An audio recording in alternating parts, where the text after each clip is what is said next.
Well, hello, everyone. Thank you so much for joining us. Really do appreciate your time. Tonight, we're talking about Jack and Lilly Sullivan, who vanished from their Pictou County, Nova Scotia home on May 2nd, 2025. There's been a character named Durwood that is close to the family that we're going to talk about tonight. A new recording that's very weird, isn't it, Daphne? It is very weird, yes. Is it more lie or more distraction, or is it the truth? A lot to talk about on the other side of this. I've walked through storms in scars and grace, smile through pain with a painted face. They called me too loud, too much, too strong, but honey, that's the reason I belong. Every scar's a scripture, every tear's a hymn. I found my worth where the light grew dim. They tried to break me, but here's the twist. I turned my pain into a clenched fist. I'm an unbreakable woman, born of fire and pearl. I shine like grace in a reckless world. You can test my faith, you can shake my plan, but I'll rise again. Just watch me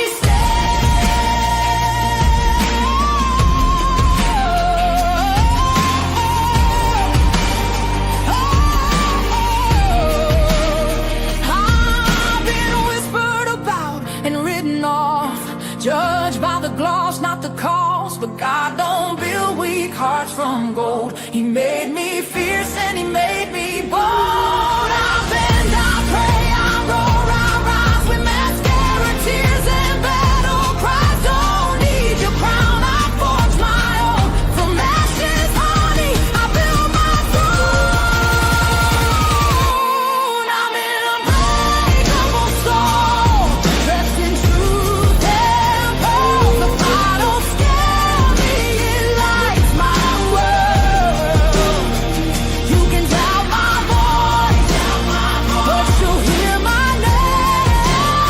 I'm holy and hood, and I'm done with shame. For everyone called too much, too loud, too real. You're not to anything. You're exactly what power looks like. I'm an unbreakable soul, through the fight and flame. My scars are stories, my strength, my faith. Faith in my heart, fire in my clothes, forever divine.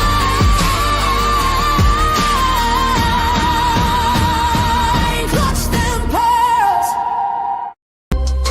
In the clutch, better tighten the pearls. Drop the cold facts, got the truth for the world. No smoke, no fluff, just the real that we trust. Hold on to your seat, cause I'm coming in clutch.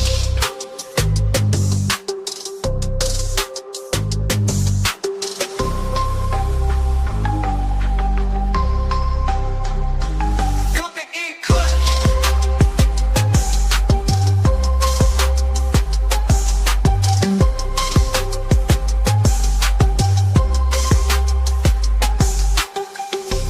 Coming in clutch, better tighten the pearls. Dropping cold facts, got the truth for the world. No smoke, no fluff, just the real that we trust. Hold on to your seat, cause I'm coming in clutch. Coming in clutch.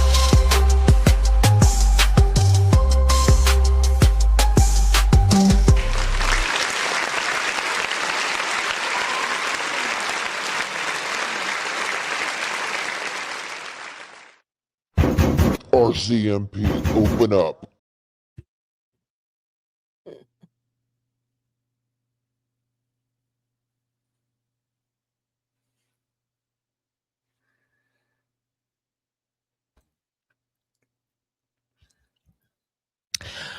Well, hello, everyone. Good to see you all. Thank you all so much for joining us. Really do appreciate your time. You could have chosen to be anywhere on YouTube. You have a lot of options anywhere on the internet, anywhere in the world, and you chose to be right here with Miss Daphne and I.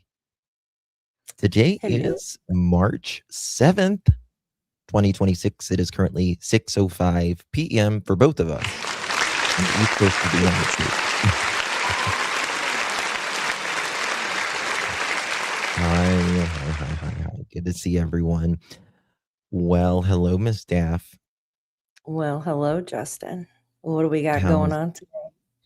Oh God.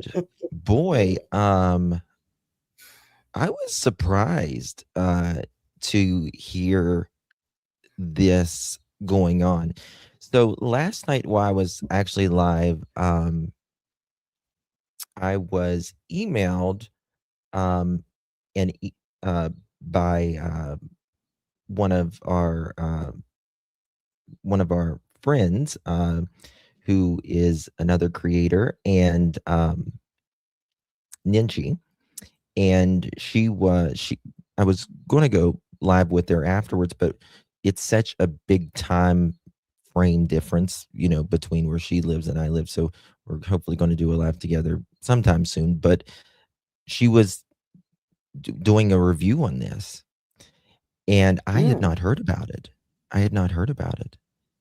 And not only Daff, so there's a new interview that our friend hidden in the fog Susan. here on YouTube, Susan, did, and she does more on TikTok than she does YouTube, but make sure you sub up to her YouTube channel for sure for the YouTube people. If you guys mods, if y'all don't mind dropping it in all 4 chats, so greatly appreciate that. Hidden in the Fog.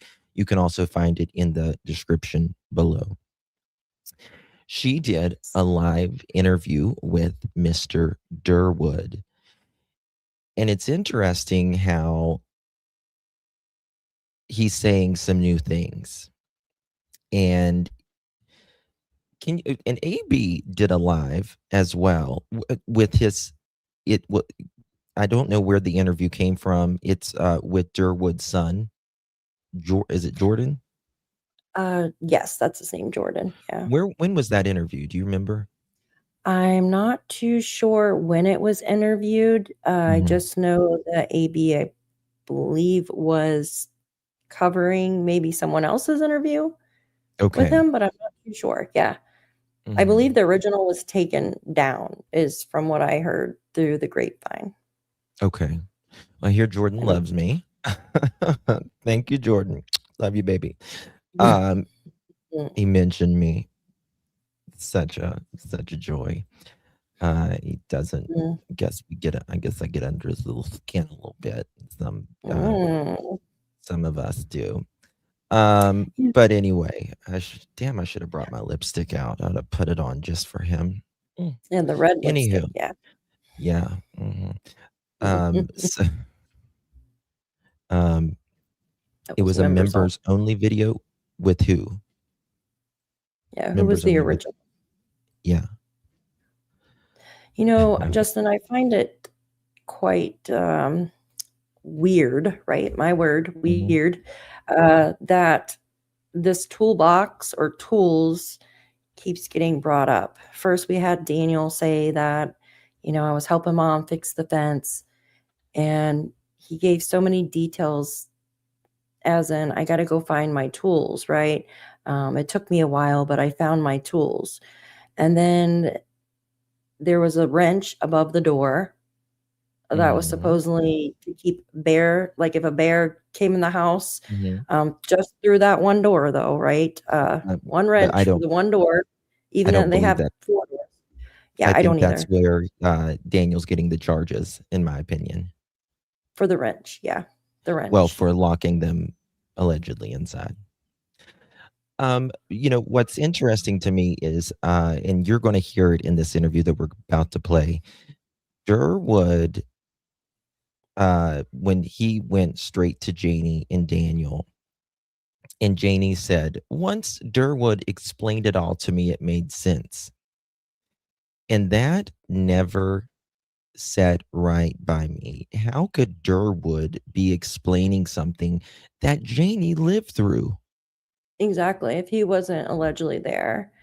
And So we wonder what the motivation is. What's the motivation? I guess that's the question we're asking. What's the motivation behind Durwood, his son as well? Now, Daniel and Jordan are good friends, right? yes, they have been since I believe they were like in high school or something like that. Hang out a lot, all of that. They allegedly both love Coca-Cola, the all of that stuff as well. Jordan even has his little picture on there with his social media that has like a chicken with a math pipe. So endearing, so endearing. What? What the? Oh yeah, go figure. What? So No. does anyone else get ads while live on? Yes, you they do it now. Kim, it comes off as too much not being significant. I think Darren's statement about the wrench was a soft disclosure. Hey, Kelly. Yeah. Hey, Karen, Grace, Trishy, Wildflower, Ron, Wild Angel, Roxy, Shari, Bonnie, Nancy. Good to see everyone. Thank you all so much for being here. Whether you're in Daphne's or my chat on the pearls here, make sure you click that thumbs up button. Greatly appreciate every single one of you here. If you guys would share the live out, hit that share button and click that link and share it in any of your favorite social media. It helps so much. Can't even tell you. Much love to each of y'all being here. All right. So this is our friend hidden in the fog. And I love her. She does a really good job. She really does a really good job. People talk. She lets them talk, and that's she's what you're not supposed to do. she's not judgmental like I am. No, she just lets them talk, and wherever it goes, which is great. Which is, everyone has their own technique and all that. And that's why people like Durwood and stuff will talk to her, because she's truly, she won't fire back with the question. She just lets them talk, and wherever it falls, whatever people's opinions are of it or whatever, she just lets them have it. And that's absolutely great. Do you have anything before we start? No, I just keep thinking about the tools. That instance, that Can you explain what the tools? Can you explain Okay, that? so the tools, right? There's so many mentions of the tools. For instance, like, Justin, I'm going to go help my mother build a fence, right? I'm just going to go help my mom build a fence. Like, if you're trying to give a timeline, would you come out and say, oh, I had to go look for my tools. It took me a while, but I found my tools. Would you add that in? That's like something like we don't need to know, like TMI, right? Like over explaining something. Daniel. So that tells me something's up with that, in my opinion. I agree. Daniel only mentions things that, for instance, let me show you an example. When he says never was asked in an interview or anything, but he adds, and I don't go on Facebook or anything with only my screen name. I don't go under any other names. Well, we found out that he absolutely goes under different screen names, because he posted about Jack and Lilly under someone else, a fake profile. He adds these things. And it's not for necessarily us, in my opinion. It's for him in my opinion, later explaining to the RCMP, well, yeah, I mentioned that I did this in an interview 3 weeks ago or whatever. I said that I did that. Well, this helps explain Mhm. that lie. So, Exactly. uh, so Daniel said it took some time to get the tools together to do that. And remember, they got home about 4 o'clock that day. He said he was in the house by what, 8:30 that night? Yep, at dark, at nighttime, at nightfall, yeah. And Yeah. Janie just let it when she was just recently spoke with another creator that she went inside around the same time. Because I Mhm. was always wondering, what time did Janie go inside? Because she said she went Mhm. inside to get supper, but we never really knew what time she went in. But in this last conversation recently, through Facebook Messenger, I believe, she said that she went inside around between that same time, right, when Daniel was Mhm. supposedly coming inside. Then we heard that Jack and Lily also went inside from Permalea around the same time as well when it got dark. So all of them should have went inside the Mhm. house at the same time, except for Janie going in her camper. Yep. Yep. Okay, here we go. All right. The efforts, as everybody knows, and the passage of time, there really has been no confirmed trace of where Uh, you might want to mute Dan. I think I hear a background. I don't know, or it might be just this. I don't know. I muted. Lily and Jack It's went. theirs. And that is what we What's that? It's their side. Okay. The sound is the quality is not too well. are Yeah. here Okay. to. Let- I don't want gifts sent during this. At the time that we turn comments back on, Oh crap! Let me fix this. I'm trying to fix you're for welcome the to things gift. to. And I would I'm trying to ask fix the closed captions bigger. that you just also too, when comments are turned back on, channel, and All right, let's get she's this over with. given one interview. She left them.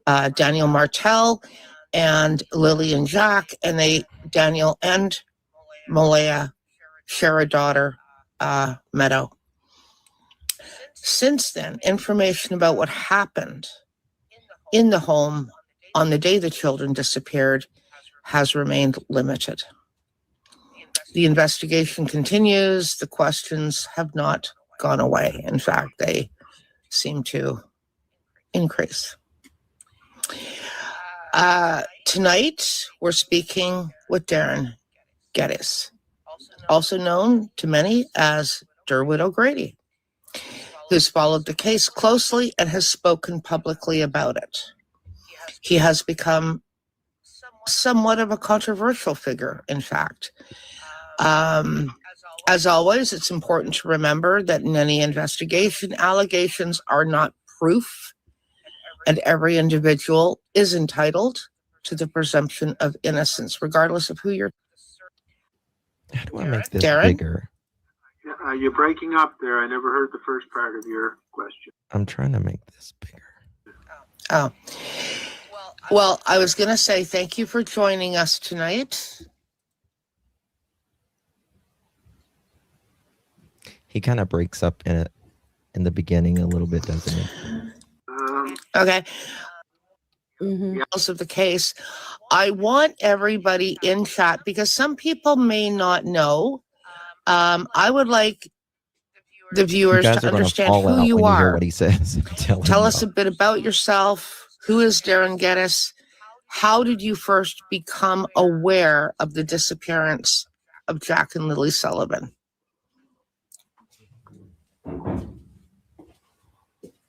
Well, I made this mistake before. I'll make it again. My real name is Karen Geddes. Yeah, his name is Karen. I'm a Stellarton rat, Stellarton, Nova Scotia. That's where I was born. I'm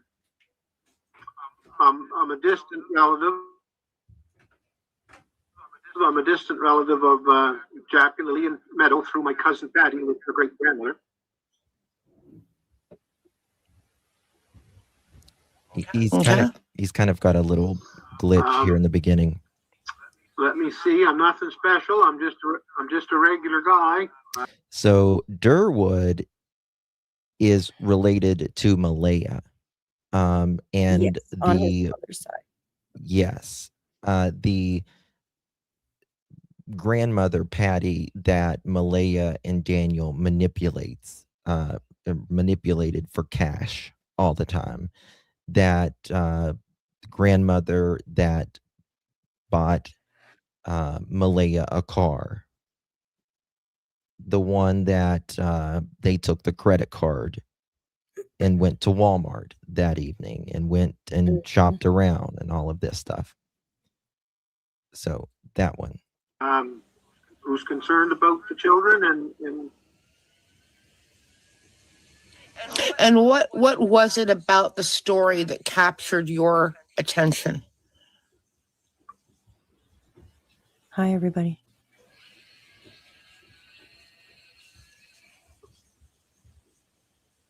Well, my cousin Patty initially captured my attention. She called me a couple. I got involved in this a couple of weeks actually before the kids went missing.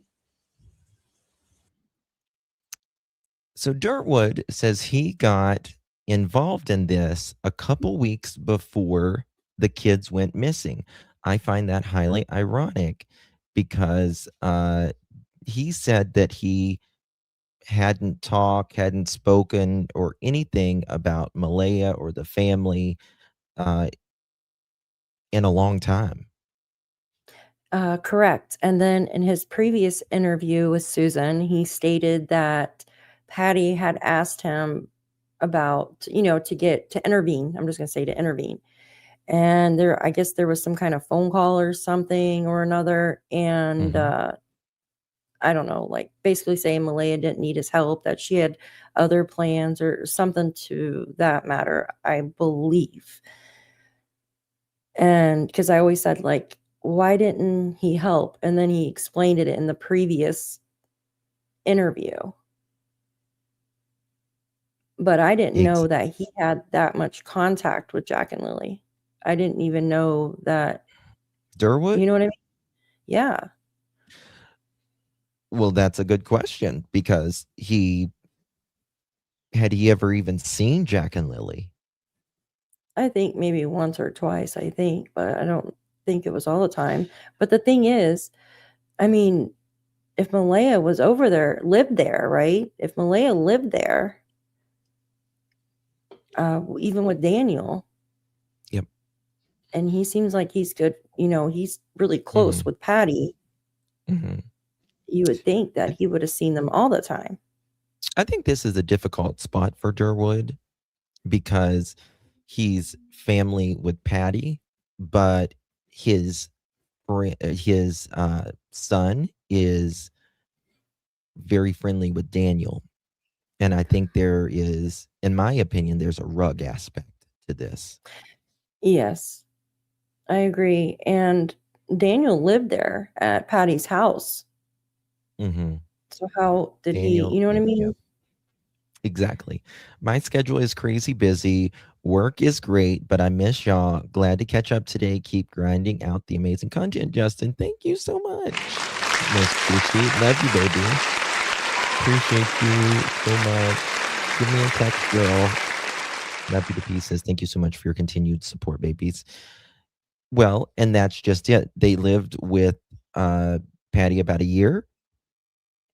And there is no talk about Durwood ever seeing them at Patty's house or anything.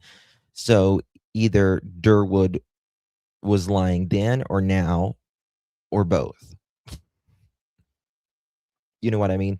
And this is what pisses me off. This is what pisses me off with all of these buffoons. Why are any of you guys lying on a 4 and a 6-year-old? Let's get that straight first. There is no need to lie on a 4 and a 6-year-old when you're telling the truth. If you're telling the truth, it's the truth. You don't need to change it at all. I It's agree. I agree. infuriating. And he's about to get into it with Janie telling Belinda, and Daniel even said that his mom heard someone shush that morning the kids to be quiet. Yeah. And then Janie said, no, I didn't hear anybody shush. So I agree with that. Why All of these is lying there buffoons. grown Shame on adults lying on a 4 and 6-year-old? Yes. Shame on every one of these mother chickens. Shame on every fucking one of you.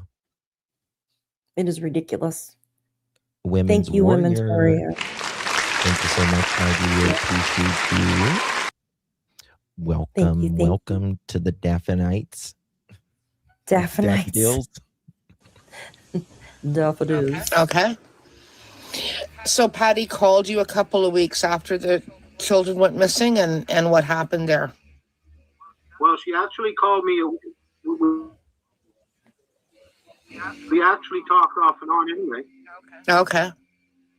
No, she actually called me before the children went missing, a couple of weeks before the children went missing. Okay.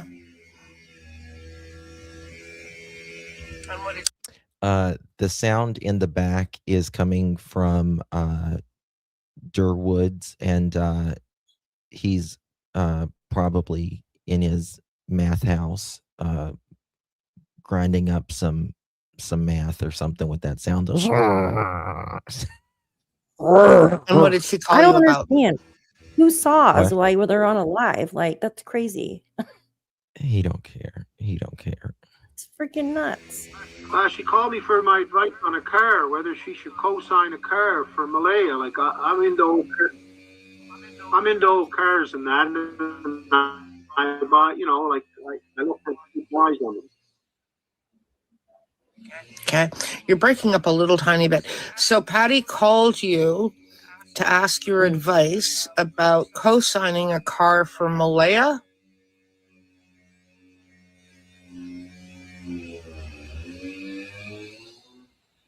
Damn. Thank you, Women's Warrior.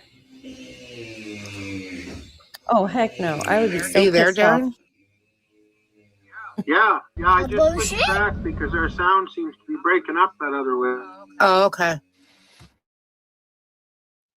So he says Patty calls Durwood.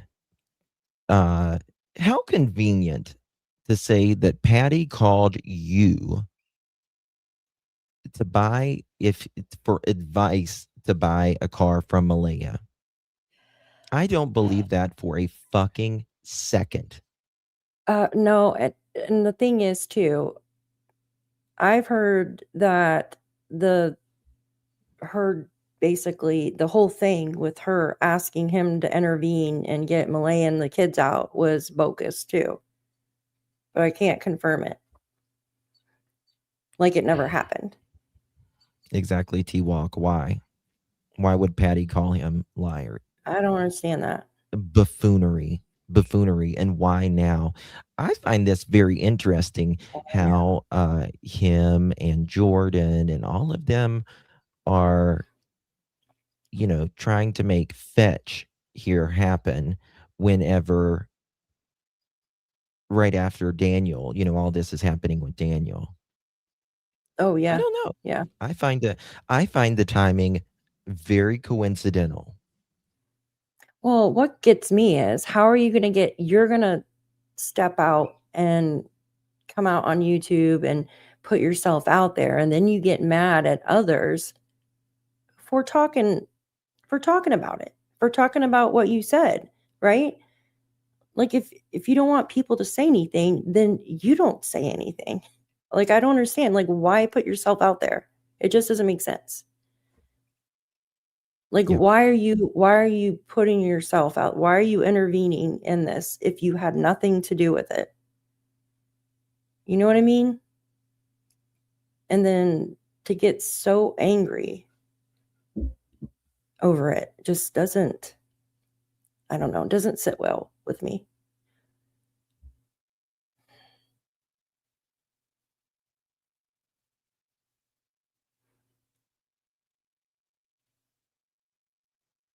Mm-hmm. Uh-oh. Do you know what I mean, though? Like, say, I for instance, you're going to go and there he is. There he is. Like, why would you put yourself out there if you can't take the heat, right? Don't jump in the fire if you can't take the heat. People are always going to talk. Well, again, why say more lies? Why say more lies if you don't want people to talk about this? And again, why are you lying on a 4 and a 6-year-old? Because in my opinion, either you are just blithely unaware of how things work, or this serves you in some way. At least he thinks it serves him or someone he loves in some way. And that's it.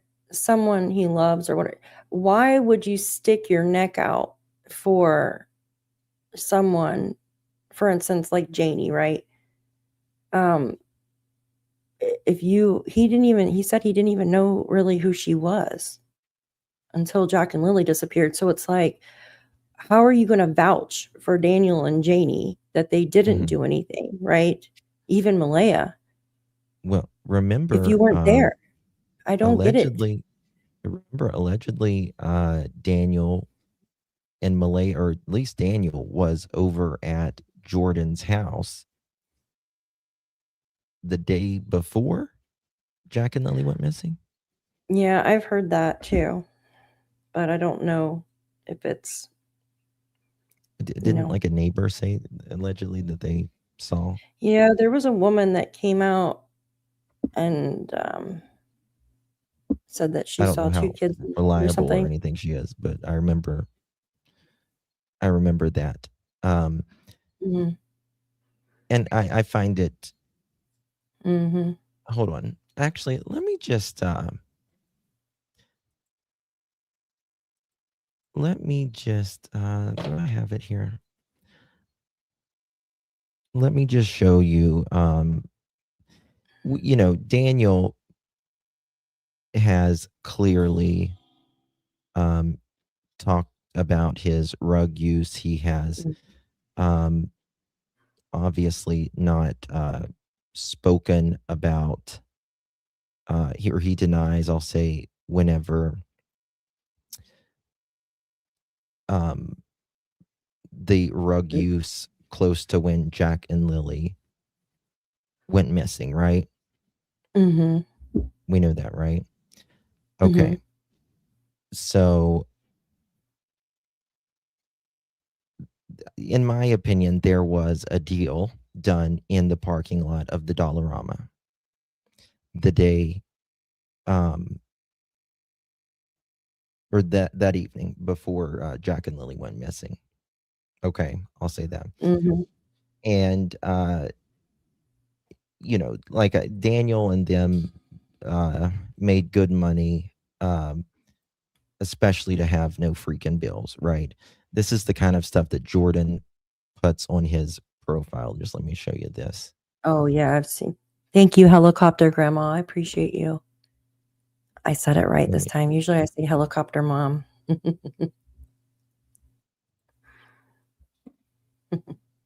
Right. Release the Kraken. And so obviously Daniel and Jordan and Durwood are all in the know, right? Because you've got to be in the know in a little place like Lansdowne Station and all of that area in Pictou County. If you are a token, you know what I mean?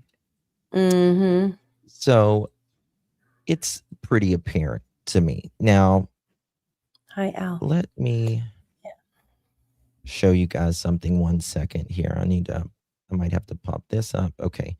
I'm going to play this just 1 second. Okay. Before we get to, is this part 1? Okay, that's part 2. Okay, this is part 1. Okay. Listen to this.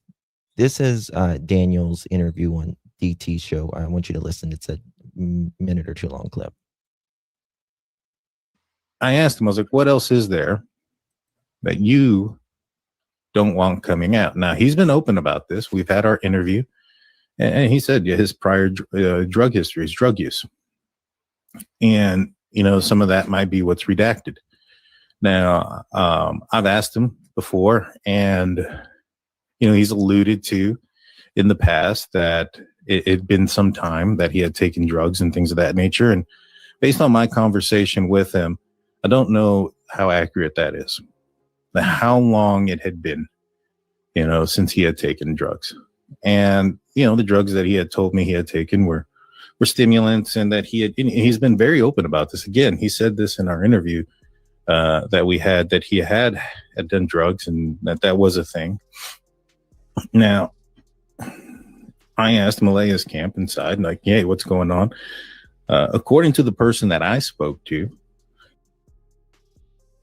Okay, that's part one. And then there's a little part two right here that even DT spoke to Malaya's camp, and, you know, they all talk about Daniel's drug use. I asked Malaya's camp inside, like, hey, what's going on? According to the person that I spoke to, Malaya has told them that Daniel was using drugs that night prior or leading up to the disappearance of the kids. Daniel denies that. He says, no. I go, what were you doing that night? And he told them that Daniel was using drugs, that Daniel was using drugs, that Daniel was using drugs, that Daniel was using drugs that night prior or leading up to the disappearance of the kids. Daniel denies that. He says, no, that's not true. Now, I asked him what he was doing that night, because I've asked him before, you know, he's not ever really given me a clear answer. And I go, what were you doing that night? And he goes, I don't remember. He goes, it was 6 months ago. I don't remember. I don't like that answer. And the reason I don't like that answer is because I'm sure he's been asked that question multiple times by law enforcement. I'm sure, you know, the next day or the day after or the day that the kids get reported missing, those are probably one of the first few and probably the most commonly asked questions. Now, bingo. And in my opinion, this has to do with rugs. That's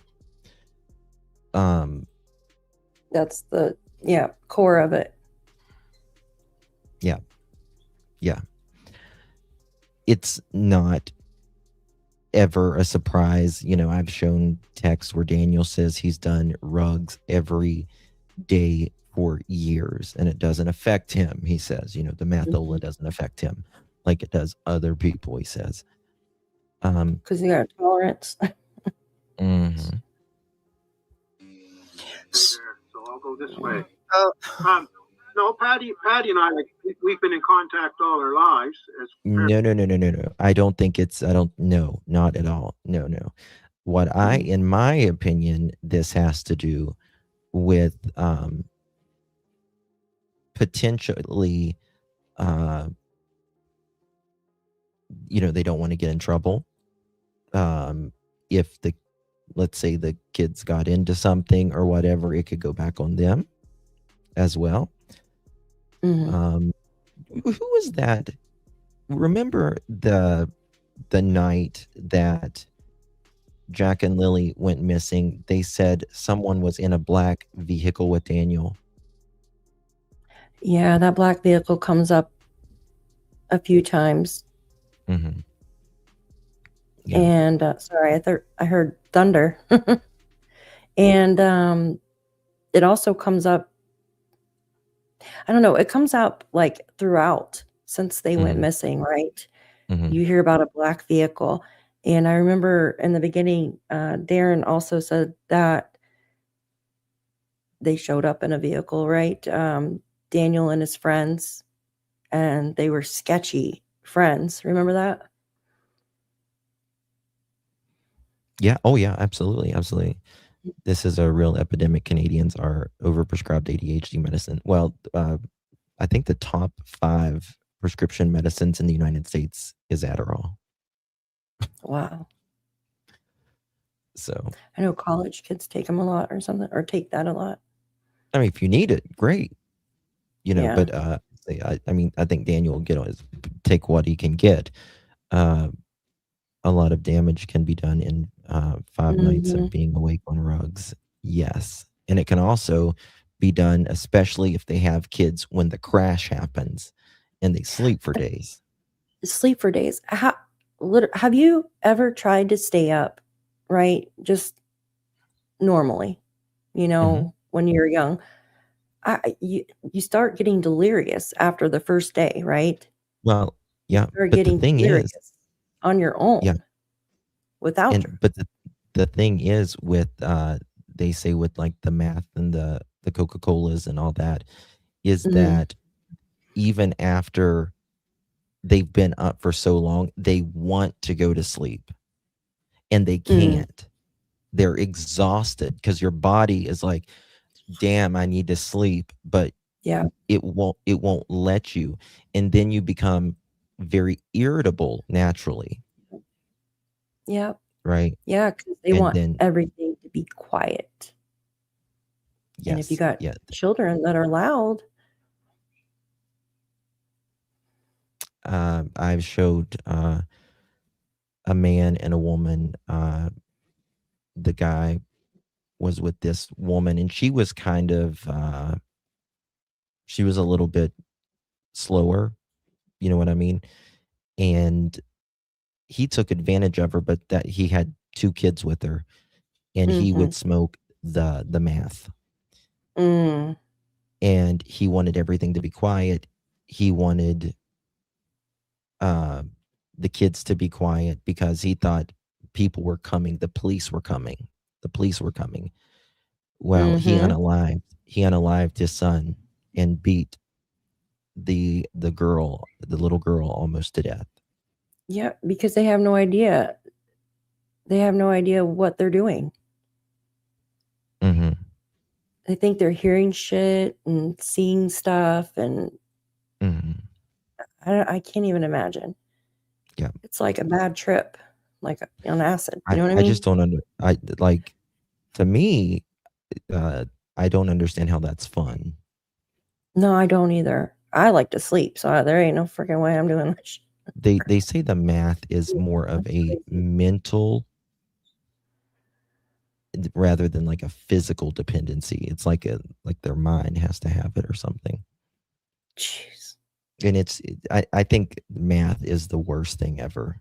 I think it's the worst, like other than of course like Flocka or something like that. But I think it's the worst because it's one that just that the violence really comes out in the person. Pretty close families and cousins between Colchester County and Pictou County. And she called me about 2 weeks before the children went missing, and I look around for some of my friends. I was into the mechanic business and that for a while when I was younger, and I know a little bit about vehicles. And Patty was sort of just wondering if there was any good buys around on any decent vehicles, and she was asking me if I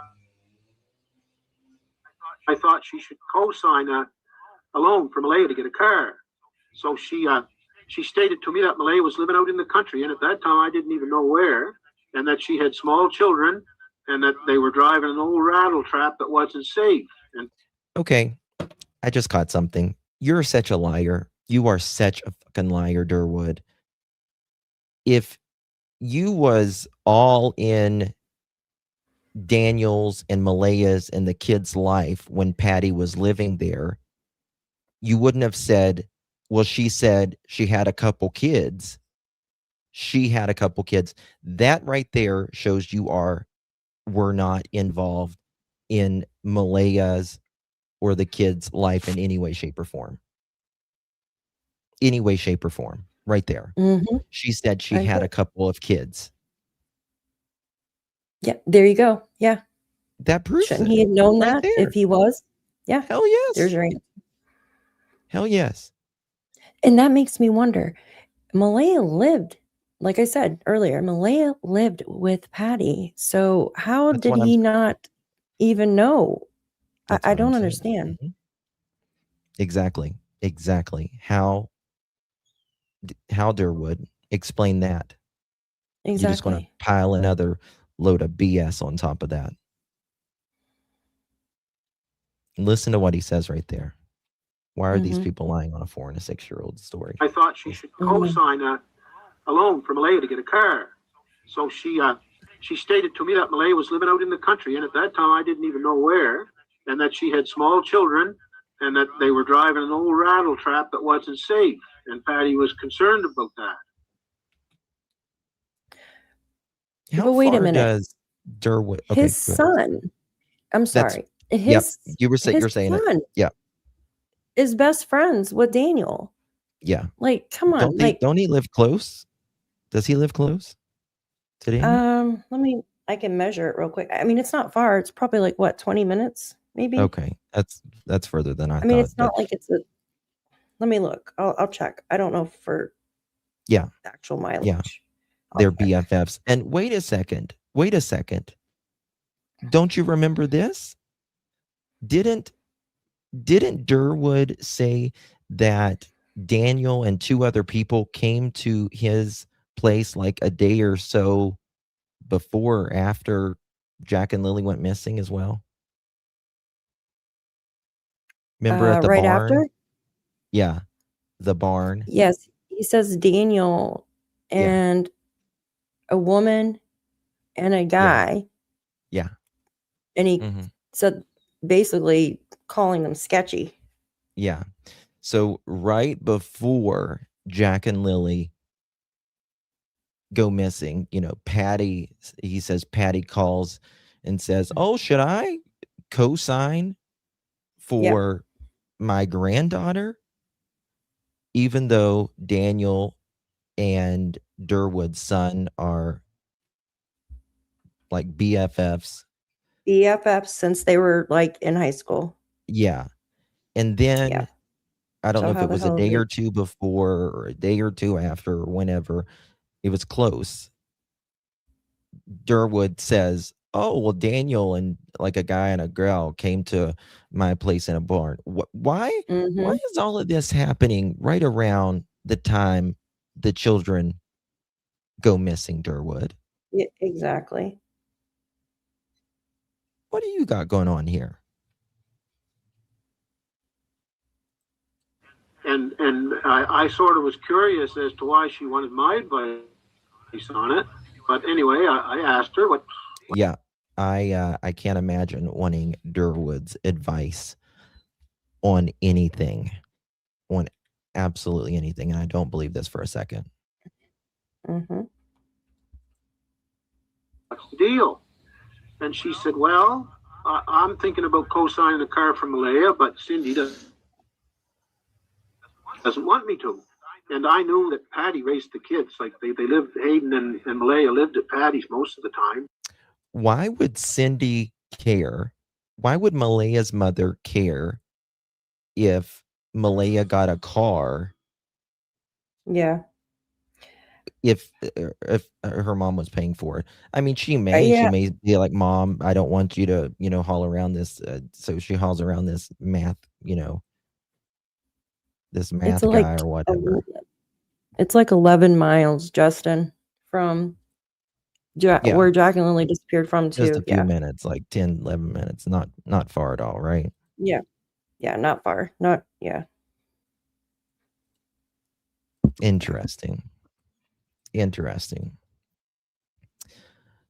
that Okay, sucks. What was there? this is who Durwood reminds me of. Very good. So Patty and I know each other very well. We can talk, we can always talk very personally about anything. And I said, well, what's the problem, Patty? Why would Cindy not want you to co-sign a car for Malaya? And she said, well, I don't know. She said, I'd like to. What do you think? And I just told her, well, Patty, I look at it this way. My boys, I kind of spoiled my boys. They took grief for it sometimes, but I said, Patty, how are you going to feel if they do have an accident in the car with little kids in an old rattle trap, and then you're going to feel guilty the rest of your life if they get hurt or something. And to be honest, I find this interesting. And you know something? You know what I'm thinking now, Daff? Yeah. I'm trying to really, because people only do. 1 second. Go ahead and talk. Someone asked, yeah, someone said, how close are Hayden and Daniel Martell? So from what I know, they're not close. I think it's like an hour, if I'm not wrong, like 45 minutes to an hour, I believe. And the thing is, I know what's coming up here in this video where he talks about Hayden and the clothing and stuff being found. But think about it. Hayden had Patty in the car. So if that was truly him there, how did he have enough time to go and get Patty and come back, right? Like at 1:30. It just doesn't make sense unless he has an airplane. You know what's making, because people only do something if they want to, and it's usually for a benefit, right? It benefits someone. Mm-hmm. And I'm trying to think why Durwood is doing this, and now Jordan and all of them. And now I'm thinking about the vehicle, because Durwood is talking about a vehicle.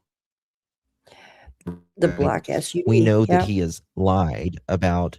We know that he has lied about owning. What was it? A Hyundai? Honda Civic. Oh no, not a Honda Civic. Something that he sold. Kia Rio. I pulled. Oh, Subaru. Pulled it up. Oh, Subaru. I don't know. Jeez. Kia. No. Subaru. Yes, I know what you're talking about. Sold something recently. On Facebook, right? I can't remember the vehicle. If you guys can remember. I've got it. I've got the photo. Hyundai. Okay. Honda CRV. Hyundai.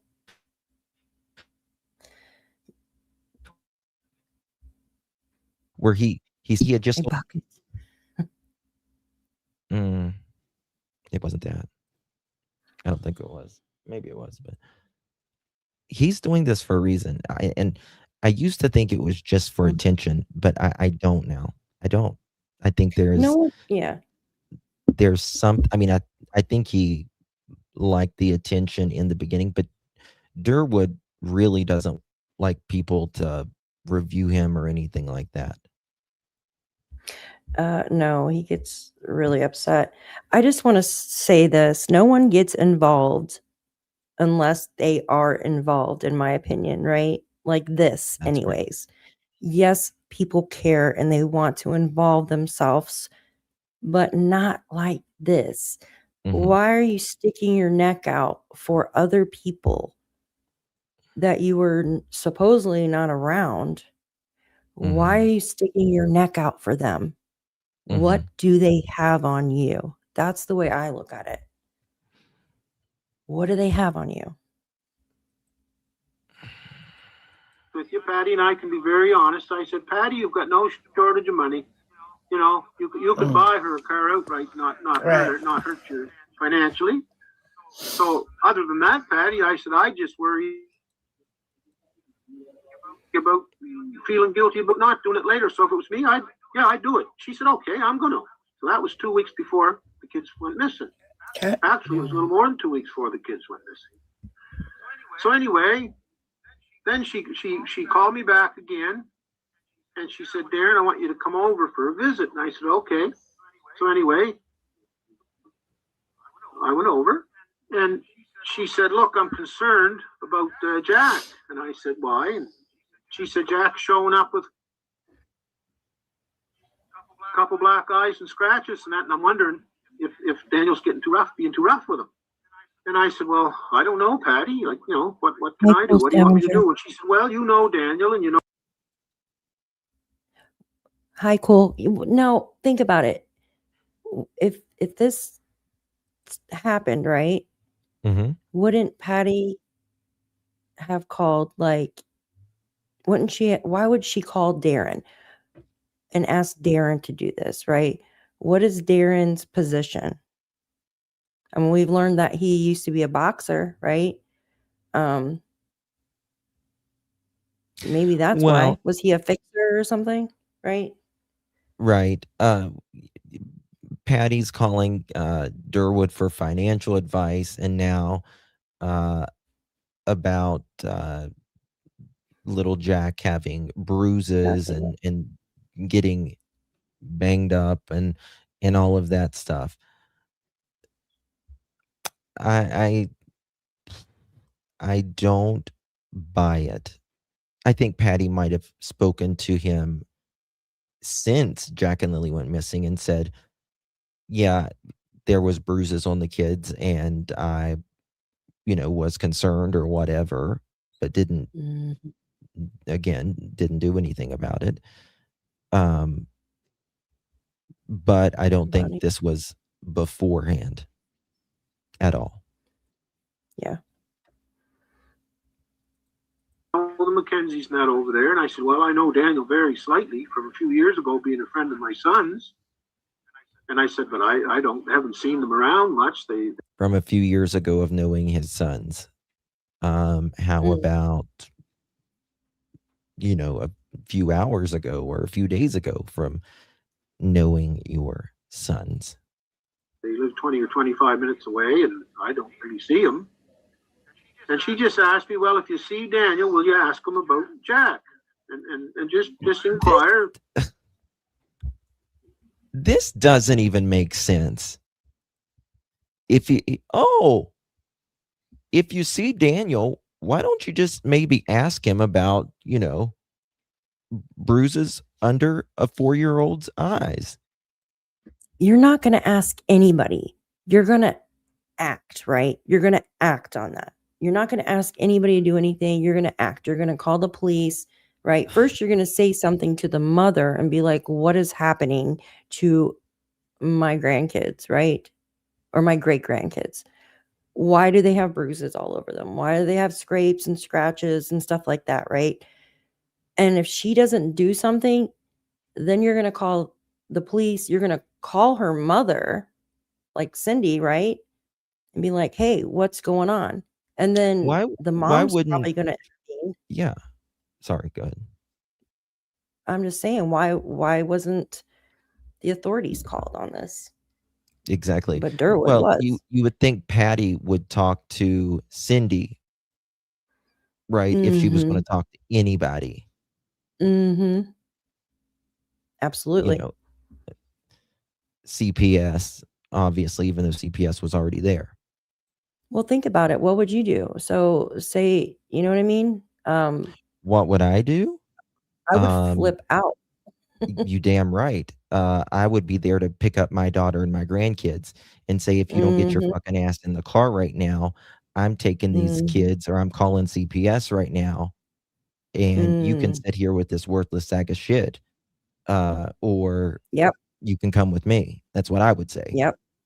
And then But that's just me. somebody's getting black eyes. The grown-ups getting black eyes.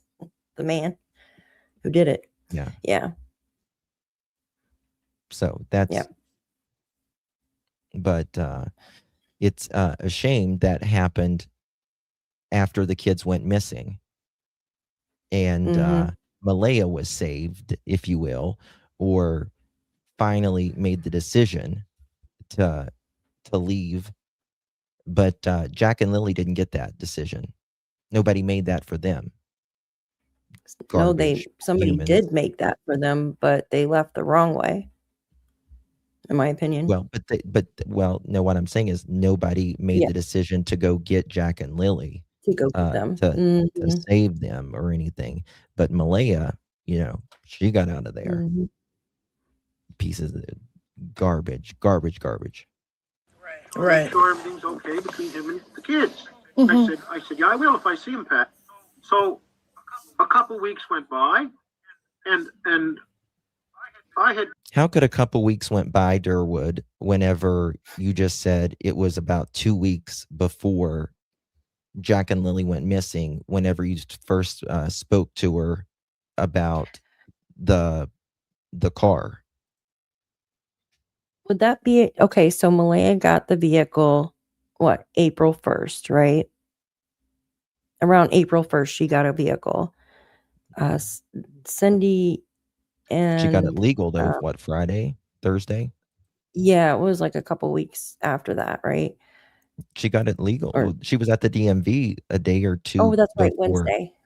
Yeah. I Wednesday, mean, yeah. she had just got it Mhm. legal, and I don't find that a coincidence. She gets it legal and the kids go missing because Daniel Yeah, popped the exactly. lid, obviously. Yeah, I agree. No coincidence. Absolutely. It is sad. I mean, the Very teacher, sad. it seemed like the teachers called the CPS. That's what it seems like to me, right? Yeah, but the teachers, they can only do what they can do. All they can do is see it, report it, and if CPS doesn't act, there's nothing more. Then I can imagine being a teacher and Mhm. doing the right fucking thing, seeing these kids coming with bruises, missing 40 some days of school, not having coats, all of that. You know that this is a rug infested place, and you Mhm. you did the right thing, and they were failed. They were failed. I can't imagine being those teachers. I can't either. been hearing about 2 kids that got abducted out in, but when I heard about it, they were telling us around Tim Hortons that it was in Glengarry Station, which is it's a few miles east of Lansdowne. So I never thought in the world that it was Malaya's kids, that it was Jack and Lily. I never thought about that. Okay. So then, Jesus Christ, it was about 2 weeks Hold on. after the What did kids he say? that it was Jack and Lily. So which is it's a few miles east of Lansdowne. So I never thought in the world that it was Malaya's kids, that it was Jack and Lily. I never thought about that.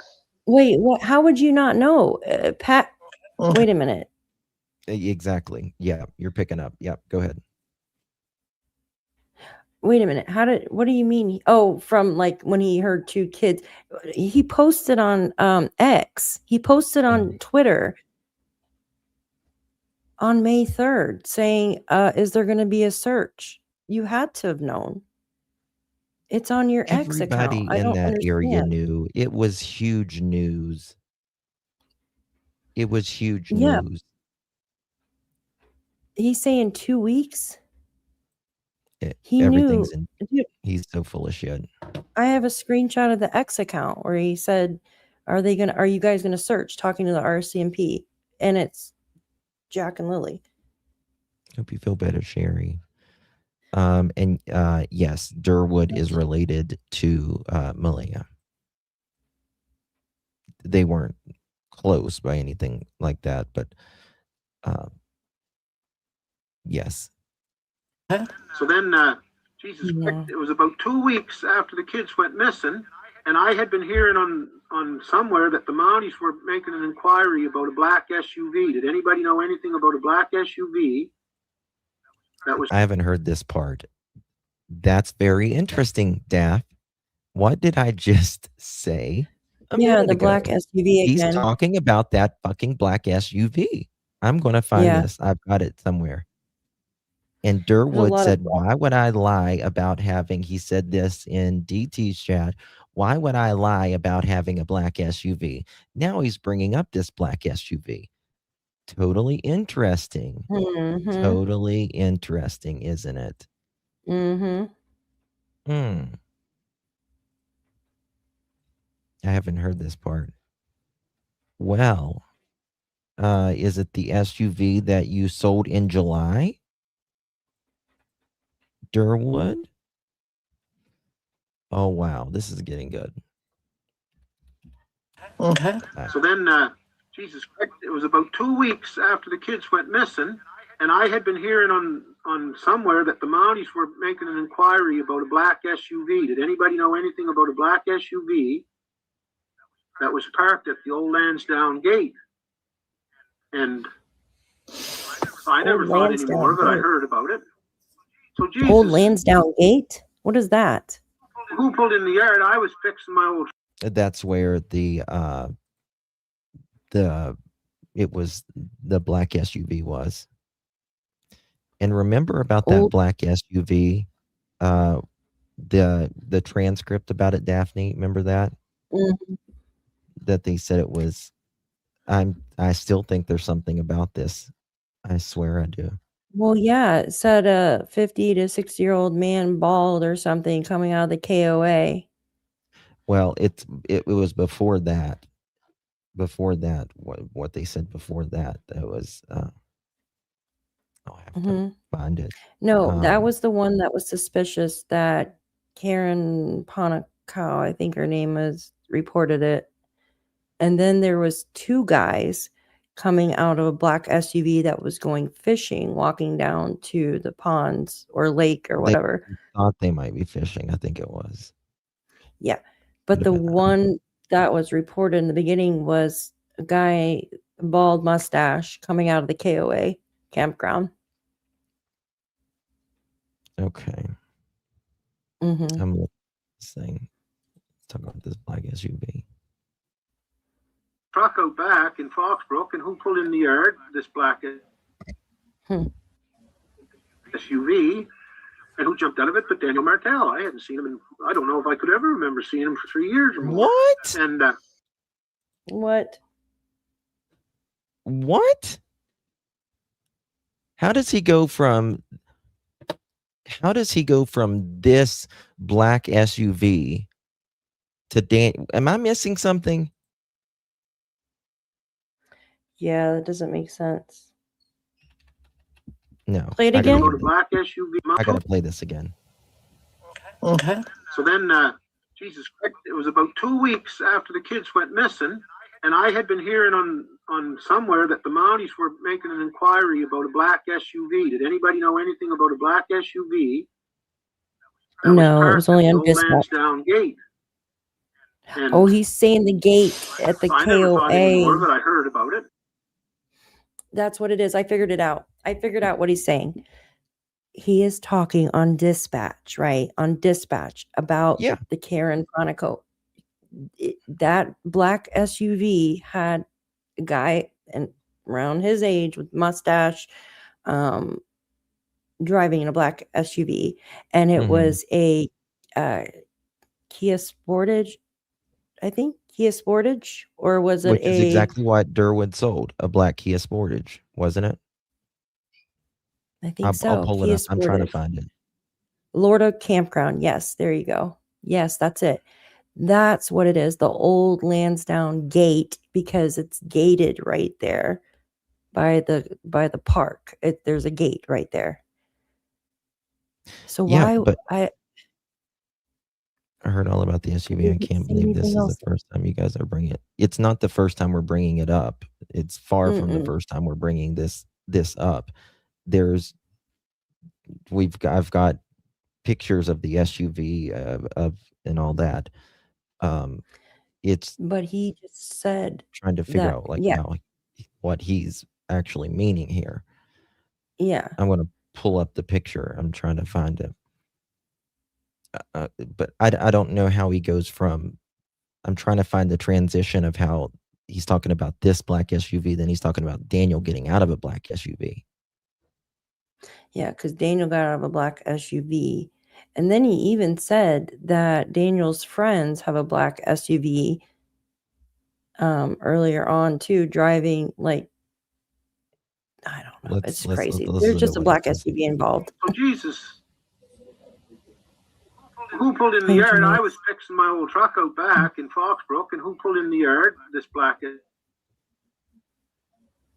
SUV, and who jumped out of it? But Daniel Martell. I hadn't seen him in, I don't know if I could ever remember seeing him for 3 years or more.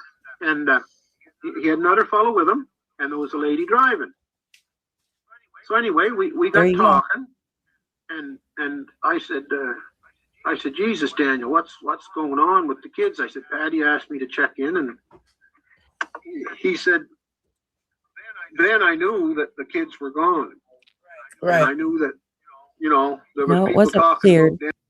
It wasn't cleared because they couldn't find it. The only vehicle that was cleared was the two guys walking to the lake. They ran that license plate. The other one they could not find. I went over those transcripts to the day, like for days. I can read them backwards. Yeah. Yeah. I'm digging so much to find that damn black SUV where he was trying to sell, or he sold. Actually, this is why Durwood is talking about it. Let's get real, people.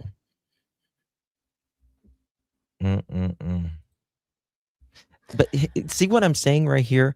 How he goes from this SUV that is out, he hears No, about there's it, and nobody. then there's a, Yeah. you see what I mean? He's Yeah, talking like about a why? separate SUV, then he's talking about Daniel getting out of a black SUV.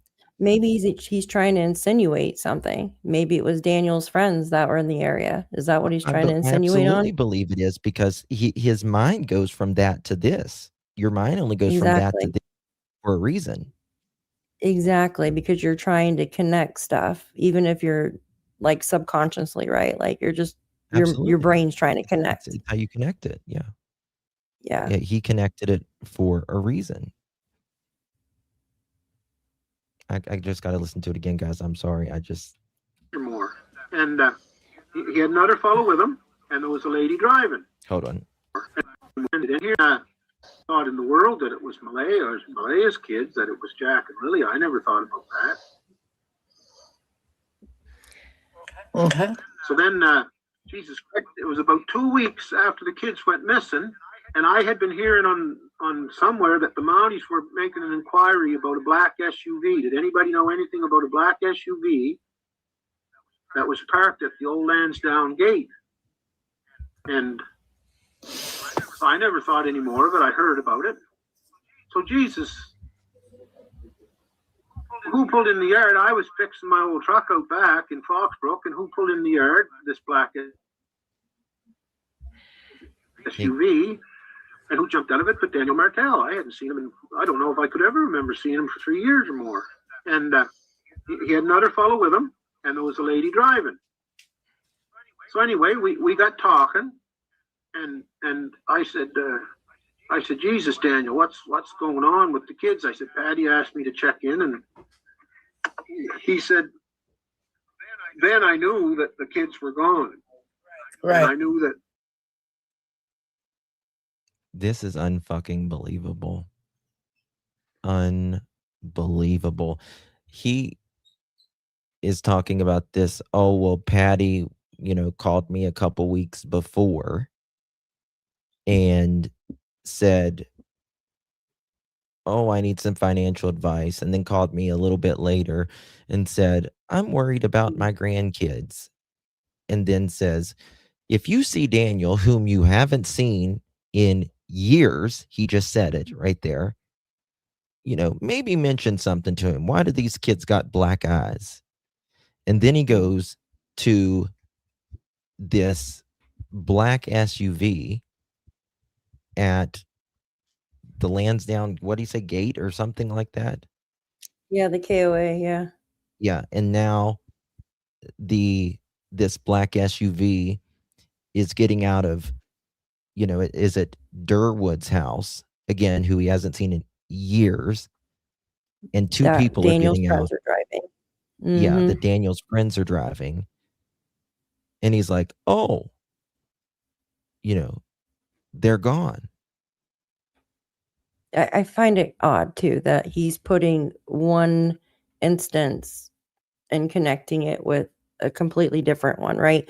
Like he's taking the SUV from the KOA, the day Jack and Lily Exactly. went missing, and then he rolls it into Daniel and his friends that came to his house in a black SUV, because it makes you think that it's the same black SUV. That's what we're getting at. 1000%.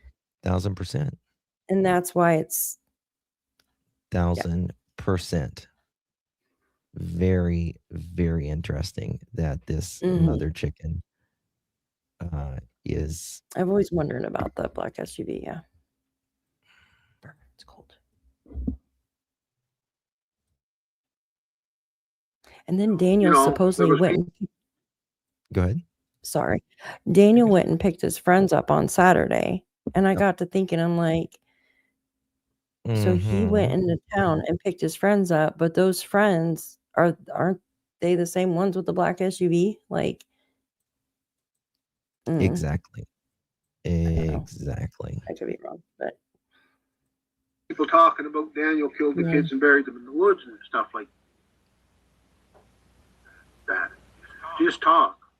Anyway, I said, well, Daniel, what's going on? Because I said, and I said to him, I said, Daniel, I don't believe you'd have anything to do with killing 2 children from what I knew of you and know of you. Just didn't seem to be in you. And geez, he started knew crying. of you 3 years. And he said to me, Darren, I never did anything like that. Who started crying?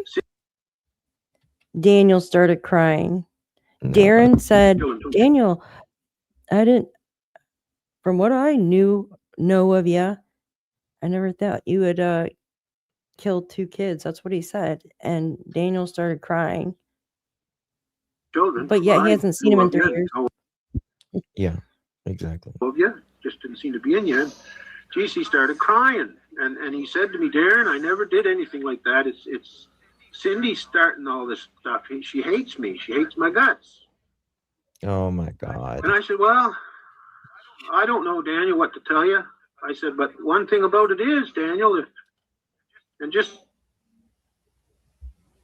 I don't know, I'm just a regular guy, but I said to Daniel, I said, you know, they're related to me, Daniel. He said, I know, that's why I'm talking to you. And I said, well, if it turns out that you did hurt those kids, I'd end up being your enemy pretty quick. Because I said, I can't put up with that. So no, Darren, I never did it. I never. So I said, okay. And when they pulled out of the yard, it struck me, all of a sudden, Jesus Christ, the Mounties have been inquiring about a black SUV. And there's a black SUV. Okay. I'm going to stop you there. I have quite a few questions I want to get through. So I'm just going to ask you to, if you could, and I know you have a story to tell. As I ask questions, just try and keep to that question. I get you. Yeah, I don't want to prattle on. Yeah, go ahead. Okay. So the other question that I had, and this is curious because I think it's a general question, but I think it's an interesting one to ask you. A lot of people follow cases, and a lot of people in that local area have followed this case really, really closely. You decided to speak publicly. You've had a lot of criticism. What led you to do that? Because I watched online. I started watching about what people were saying about the situation.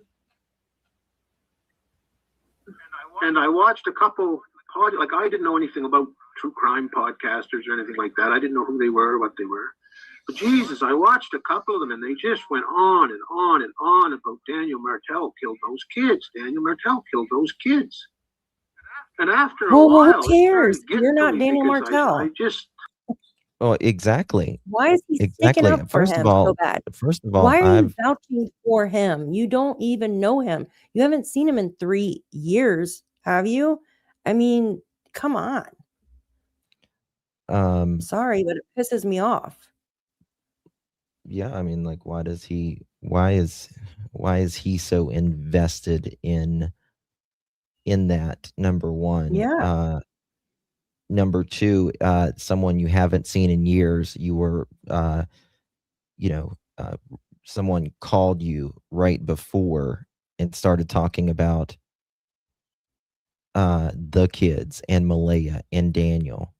And then Daniel just happens to show up in your damn. Hold on a second. What the heck? Wait a second. You know, I just noticed something because I'm going through these pictures. Do we know? That I Do just we don't know who this understand. is? Do we know whose vehicle this is behind Daniel?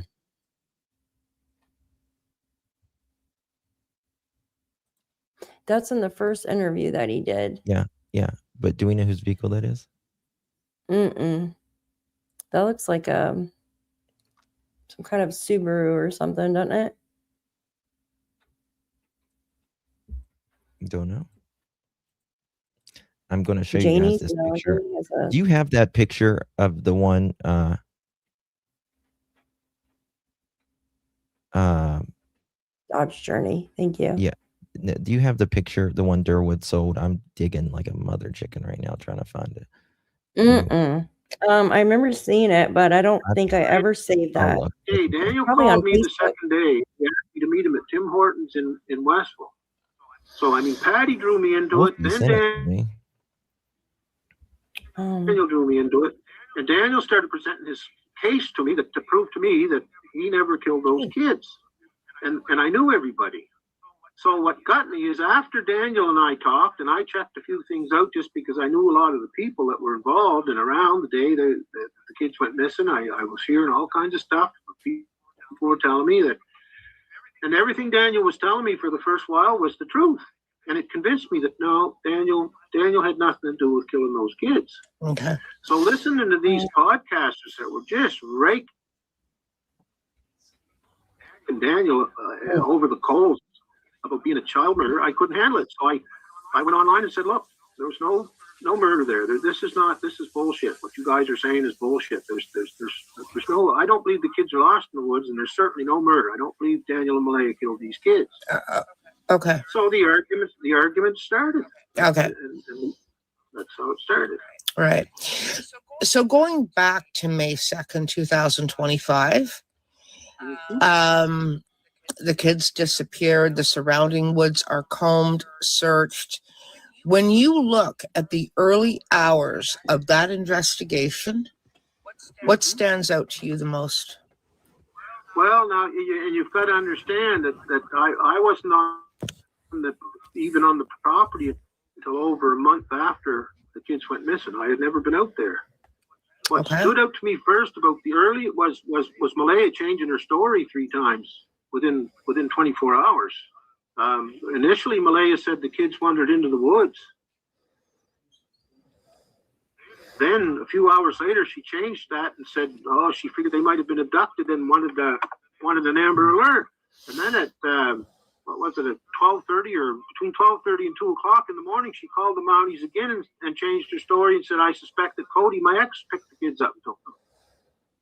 So, long story short, I there was something wrong with that to me, and with I knew what was being said from testimony that was there that day with a lot of people talking. Oh my gosh. And I knew a lot of people that were there. And I called and asked, I called people and talked to people that to verify who said what, and it just wasn't right. None of it was right. It wasn't right.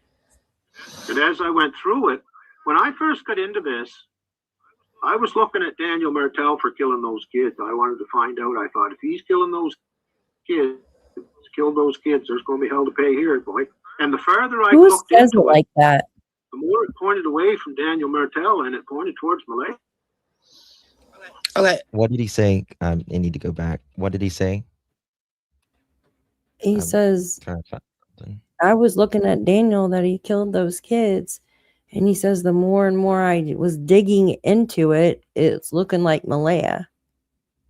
Like, oh, he's always, Malaya. He said Malaya had a, what was it? Yeah, a that's the vehicle thing too. That's the thing too, Justin. Their story is the kids were given to somebody by Malaya. So why all this talk about them being murdered, right? Daniel says murdered and stuff like that in his interview, right? He says the questions on the polygraph were about the kids being murdered and stuff like that. And then Durwood's talking about it. But yet, both of them are saying the kids were given away by Malaya. So it just doesn't make sense. Why are they saying one thing and then, you know what I mean? Yeah. It's freaking strange. There was something wrong with that to me, and with I knew what was being said from testimony that was there that day with a lot of people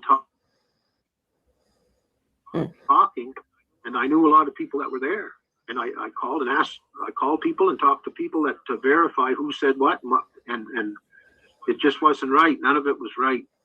It wasn't right.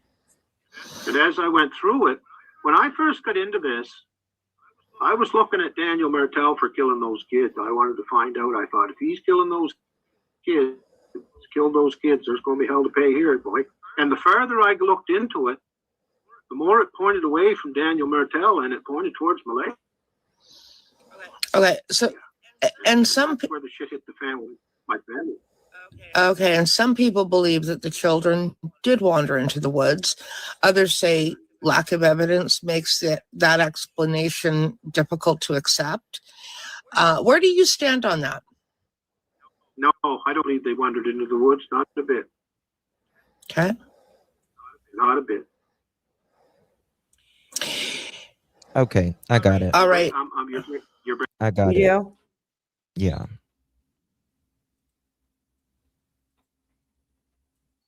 Check this out.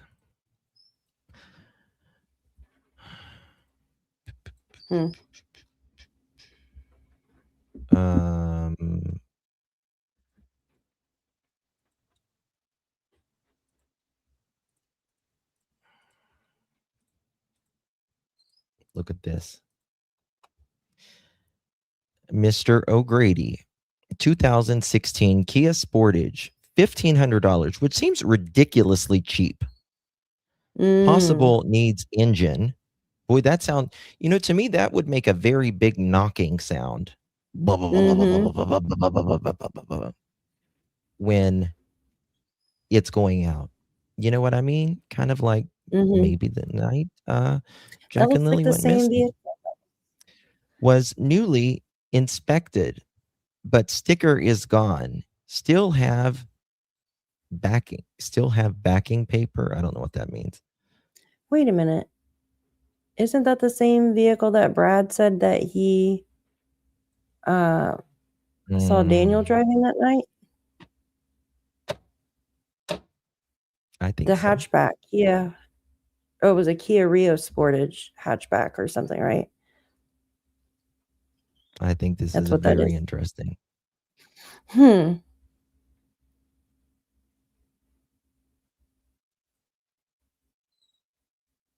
going to text you something. Yeah.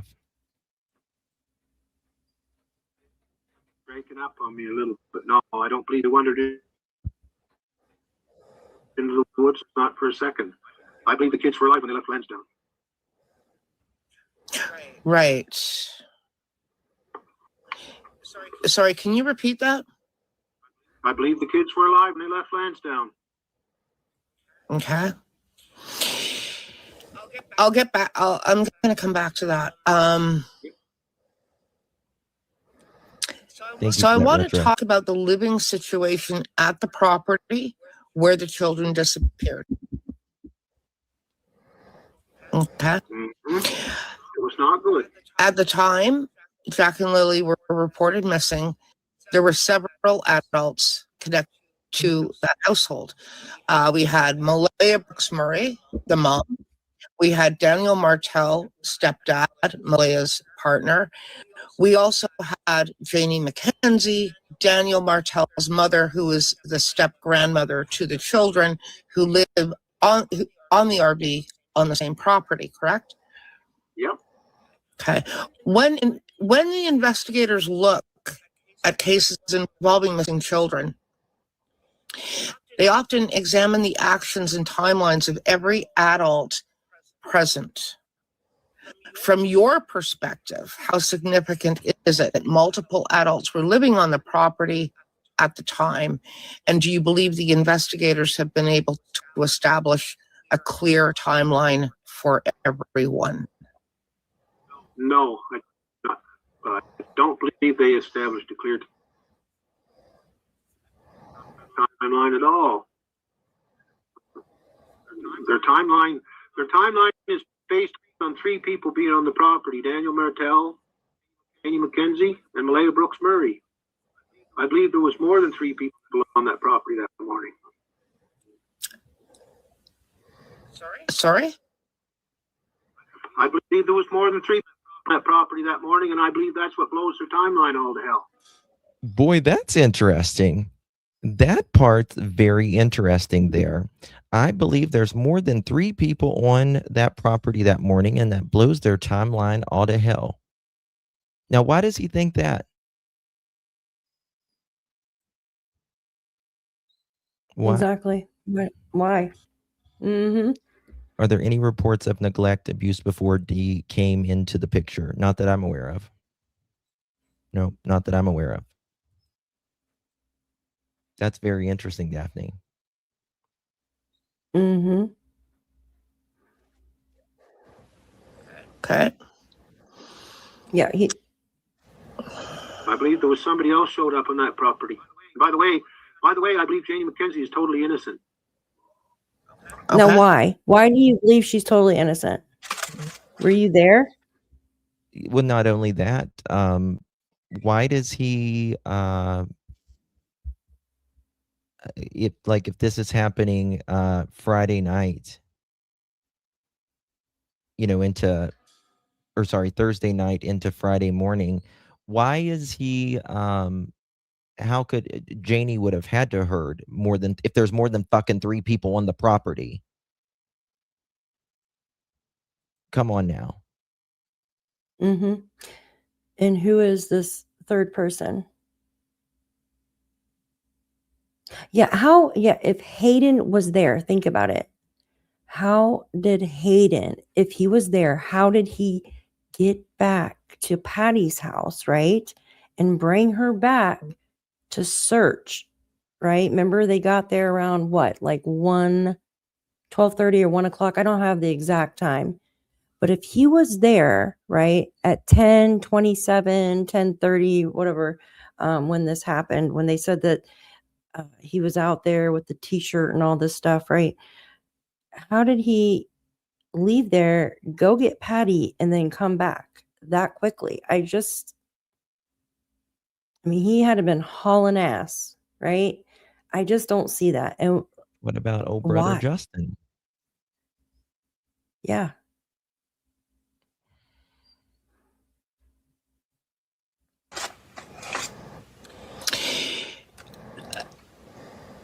Malaya, the children's mother, gave one interview to the media, and then she largely stepped away from public. She left the property, and she basically walked away from where the kids disappeared from. For people watching this case unfold, those developments, they've raised a lot of questions about her actions. When you look at that sequence of events, what stands out to you about that? Well,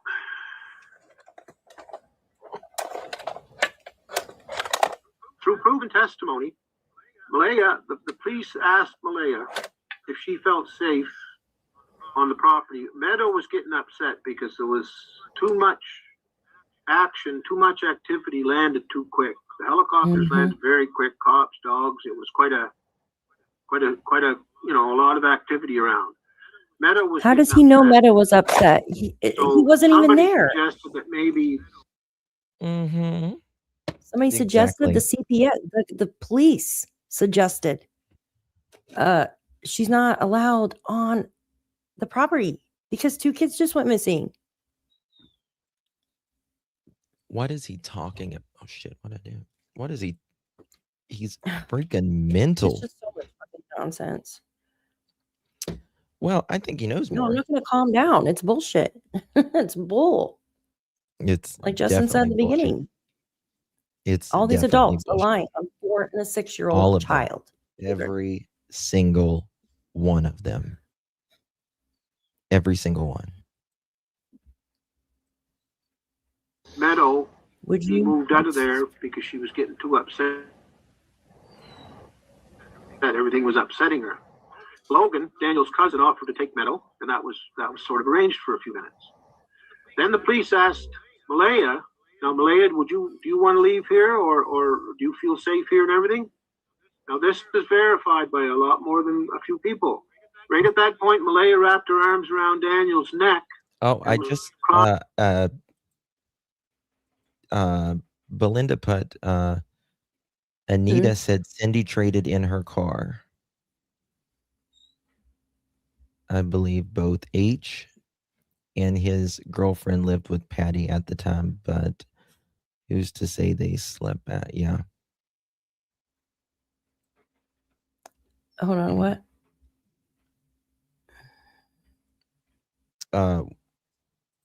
I believed H and his girlfriend lived with Patty at the time, but who's to say that, where they slept at? Mm. And saying, I feel safer here than I ever felt in my life. And she didn't want to leave. Then somewhere in that, Cindy butted in and said, no way is Meadow going with Logan. I want Meadow in my car. Then Cindy had a private conversation. She took Malaya into the back of an ambulance that was there. Had a private conversation just for a couple minutes with Malaya. And Malaya changed her mind when they came out of that ambulance. Cindy said, I'm taking the baby. Malaya, get in the car. We're leaving. And that's how Malaya left. There you go. I can see that. Okay. That's true.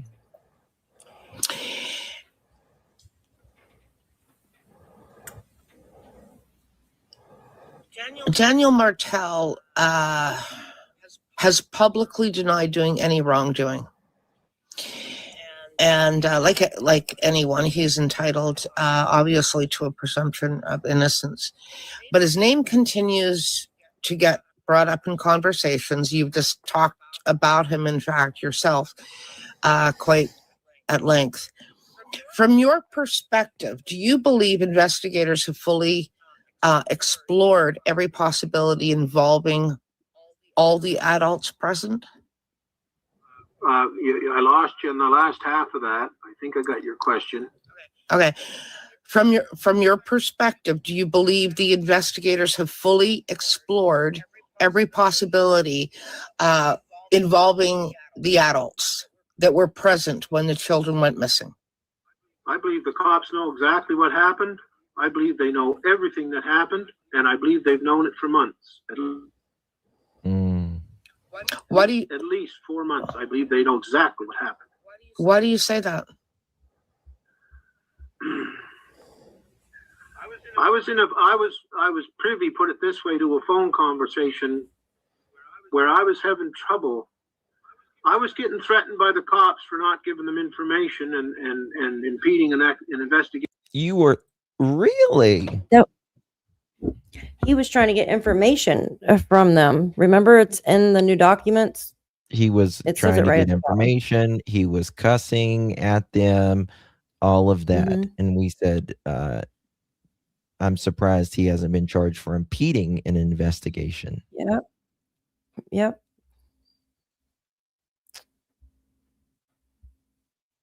How did he say this here? Phone conversation where I was having trouble.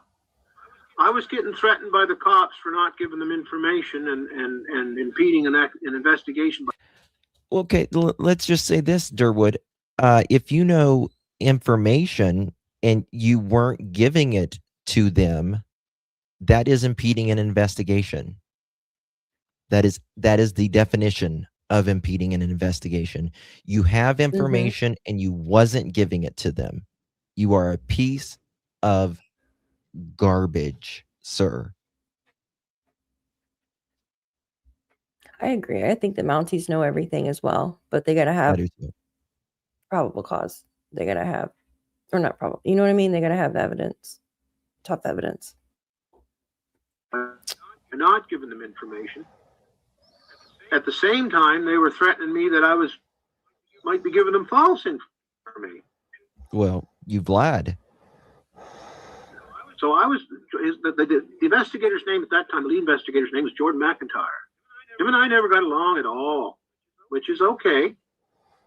But there was times when he was threatening me for not giving him information, and then he wouldn't take my information. So I got somebody else that had his personal number that was closely involved to call him, that was given information on the case. Who's that, Durwood? And told him, look, Jordan, we got some information here we want to give you. We want to give you this information. All right, I'll tell you who the guy was that called him. It was Daniel Martell himself. He had Jordan. So what? He's dumb as fuck. He's literally saying he went to the RCMP and tried to give him information one time, and they just said they wasn't going to take his information. So then he tries to reroute that information through Daniel. That is impeding with an investigation, sir. Yeah, because they know what oh my God. Because he keeps saying that the kids were given to somebody by Malaya, and they know that's not true. So they don't want to hear it. And he got upset when they wouldn't give him more information on what they know. Like, who does that? Who does that? Why? And, and that reminds me of when Janie came out on her voice messages in July of 2025, and she was upset because they were quiet. She's like, we haven't heard anything from them. I just wish they would tell us something. And right then and there, I knew that they were all getting nervous because the police are hush hush. And when the police go hush hush, they start to squirm. And it's true. Did he just say Jordan?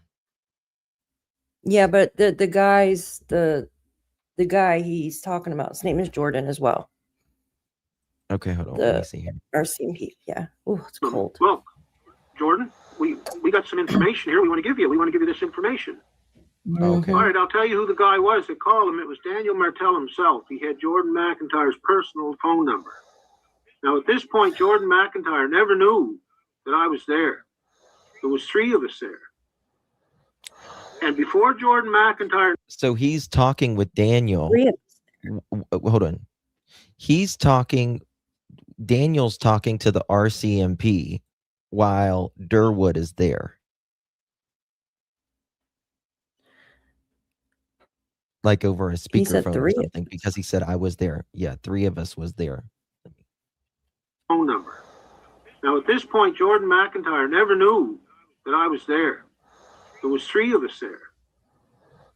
And before Jordan McIntyre knew it was me, his exact words to Daniel Martell on speakerphone, which I was 2 feet away, heard as more clearly than I can hear you read. Now, and he stated, we don't want any more tips and we don't need any more information because we already know it all. Oh Good. my God. That was my They're trying to trick the RCMP. What's that? Who does that? They're trying to trick the RCMP, and the RCMP know exactly what they're doing. It's only going to get worse for them. Like, you're not tricking anybody, you dumbasses. That's ridiculous. Hi, Shani. I've never seen anything like this in my life. Hey, girl. I haven't either. A whole lot of... And when did that conversation take place? That conversation took place probably in Mm-hmm. towards the end of July. July? That's when, End of July, early August. Go ahead. you know when that was? That was when Janie started coming out in July, remember? And that is when his son actually came out and spoke on a couple of channels as well. When did the black? When did Justin and them talk about the black vehicle? When did that come out? That was around the same time. Well, That's when are you talking? The black vehicles were first at night introduced when we, on dispatch. what's that? The black vehicles were first introduced on dispatch, right? You have two of them. No, I mean the black vehicle during the nighttime. Or a vehicle was during with the Brad. nighttime with Justin and them, or Brad and them. That was Brad who said that Daniel was driving in a black Kia Rio Sportage, whatever, around the neighborhood.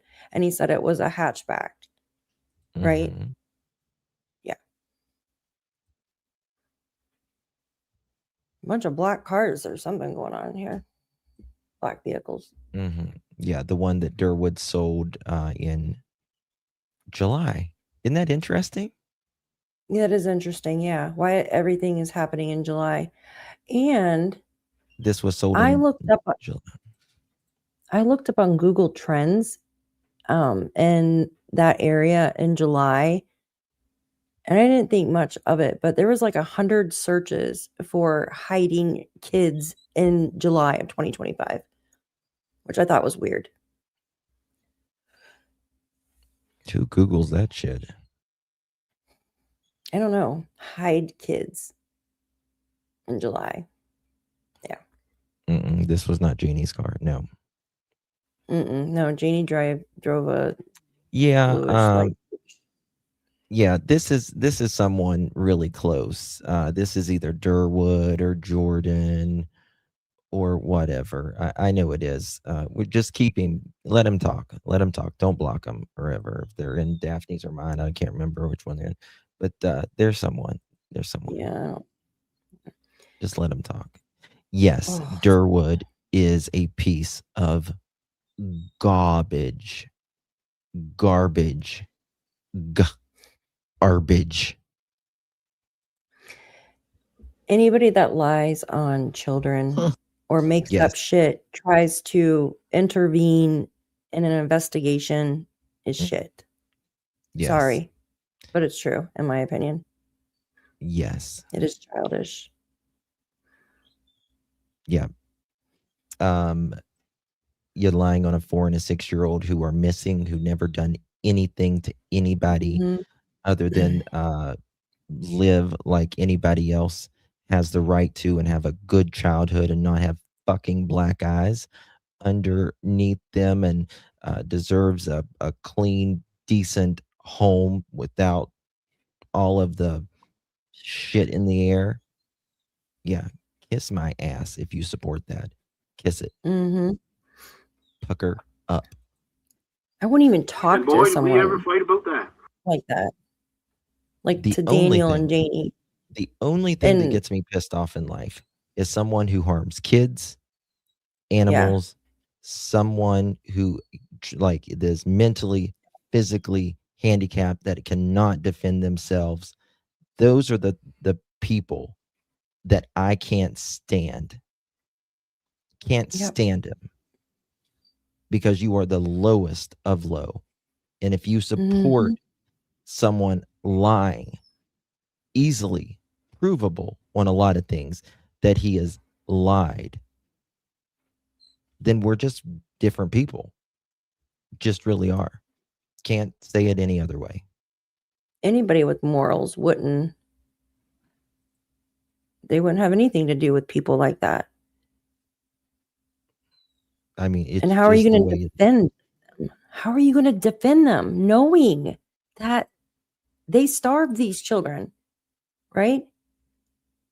They hurt these children, allegedly. Like, come on. Like, how are you even going to defend somebody like that? Especially if you don't know them. I can get It's along just with anybody, as long as they don't do that to kids, crazy. animals, someone handicapped, mentally, physically, whatever. Just that, like, again, why? Yeah. Why? Hey, Sarah, how are you, darling? Yeah. Yeah, I bet. So turning to Janie McKenzie for a second, there's been a lot of recent accusations circulating online involving her, and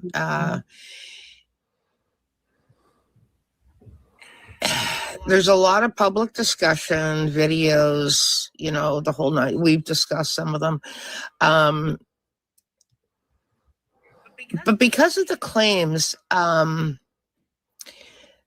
surrounding the case, I just want to,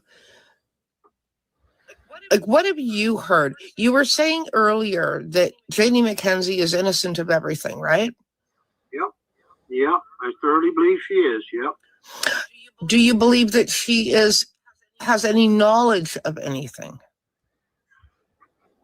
As far as the disappearance of Jack and Lily,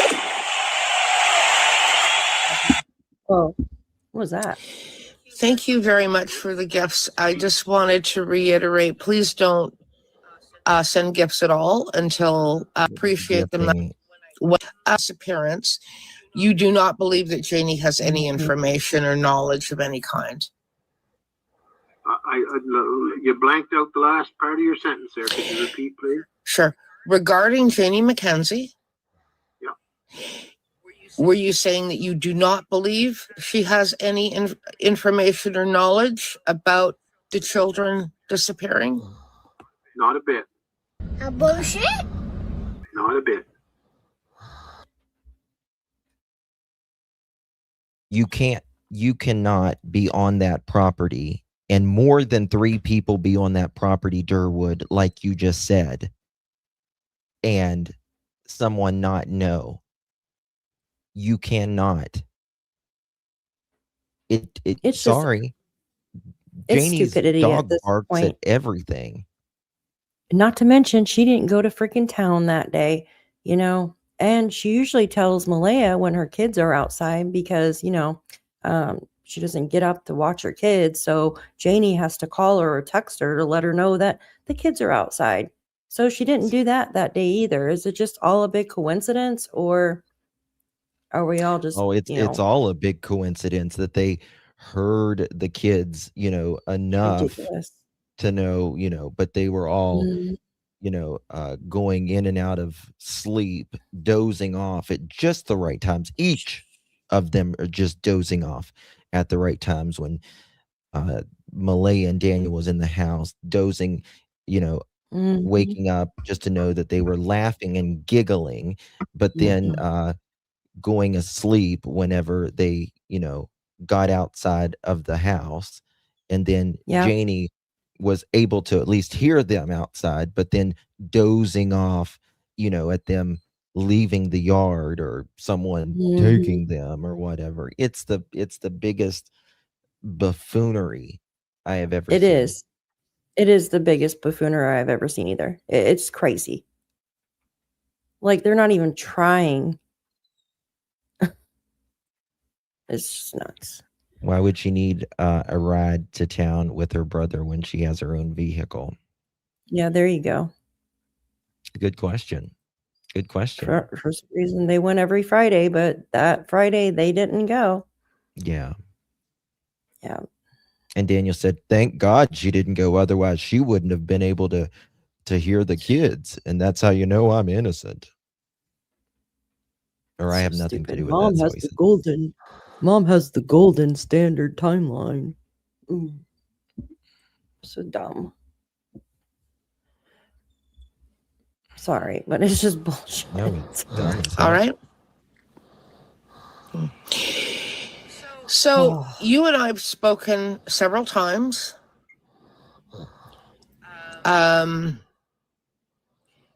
There's another story you shared with me actually about a toolbox. Yep. Yeah. Get ready. Get ready. And the possibility, the belief at one point that there could be something inside of that toolbox that could be relevant to the investigation. Yep. The wrench Daniel So put on just the door. for the viewers who may not have heard this story before, could you share that story about the toolbox? Well, okay, I'm gonna state something. There's a lawyer involved in this, but there's one lawyer involved in this, and they had a theory built that there was a toolbox involved, and that there was possibly a wrench in this toolbox that was used to injure. The only tool is you, Durwood. You're the only tool. I don't understand. What attorney comes up with a theory about a wrench in a toolbox, right? And why the hell would they talk about it with Durwood? Yeah, and why this wrench? When I think of wrench, I think of the one on the door that kept the bear out, right? Because the bear didn't try to get in any other door in the house, only the front door, right? So, how did this wrench allegedly make its way into a toolbox on Durwood's property? Oh, I forgot about that, Sherry. Thank you. Yeah, we changed the time tonight. We're going forward, right? Forward. Ugh, I hate losing an hour of sleep. Yeah. Oh, I love getting an extra hour daylight. This is freaky info coming, especially since the wrench over the door. Yeah.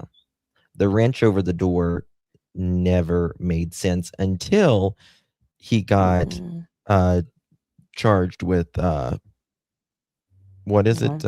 Holding someone. Oh yeah, But thank you, helicopter grandma. Thank you, dear. Little blue. Is it Durwood hinting a wrench was what Daniel was searching for when it was his detainment? Thank you. Well, the thing is, what gets me too is there's a lot of talk about tools, right? In this whole story, you have Daniel talking about the fence, like I said earlier, and then he said he had to go and look for his tools. It took him a little bit, but he found them. Like that statement right there stands out to me because it's filler. Like, who freaking cares if you got to go get your freaking tools, right? And then we hear about the wrench in the door, and then we hear about there was this alleged story that Daniel stopped over to Durwood's son's house and borrowed tools along the way. I could never confirm that. I've just heard that, so I don't know if it actually happened. But now he comes out and talks about a toolbox under 3 foot of snow at his property. So what are the odds? Yeah, it takes him weeks to find a stapler. Kill the kids. I ended up in possession of that toolbox. What? And when this theory was held back on me for a while. No. I'm going to lose my fucking mind, Daphne. Okay. I didn't hear this. I knew this was supposed to be bad, but I did not hear this. So now Durwood ended up with Daniel's toolbox. Am I hearing that right? So this is just speculation. So the story that we heard that Daniel went over to Durwood's son's house and borrowed tools, did that happen? And then Daniel used the tools because he said it took him a while to go find his tools. He used those tools to help his mom build the fence and whatever else, and then returned them back to Durwood's son. Allegedly. I mean, is that what this is going by? You know what I mean? That's speculation, of course, but I mean, what would be the point to talk about these stupid tools?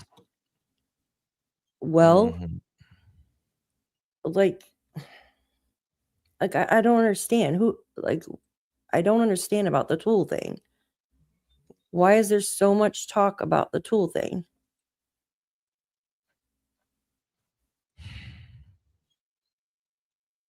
Yes, nurse, the wrench in the living room by the math head. What did nurse say? Nurse.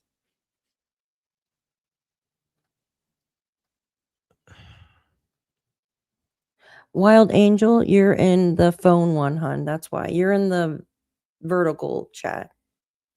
Yeah, you might be in the vertical chat.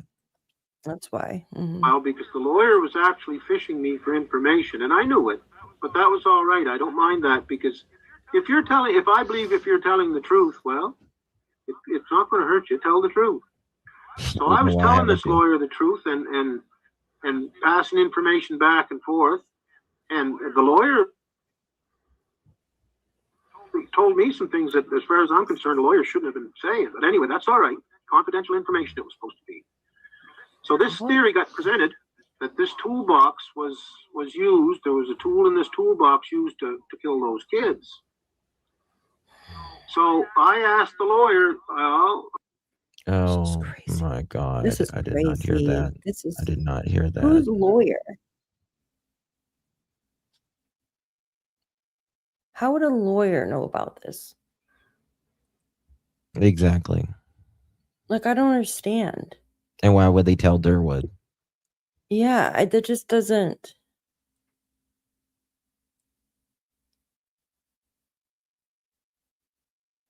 Yeah. I've got a headache. This is crazy. I hope you reported this to a major crimes then, if that's the case, because I knew it wasn't true. Just long story short, personal experience, being there, seeing what I saw, knowing what I know, I knew it was not true. Now, this was only a few weeks ago. I called John Donaldson. John Donaldson and I are getting along better, far better than the other guys did. He talks wisely and he's sensible and sorry, I don't want to interrupt you. Who is he? He is the lead investigator now for the Jack and Lilly case, of major crimes in Bible Hill.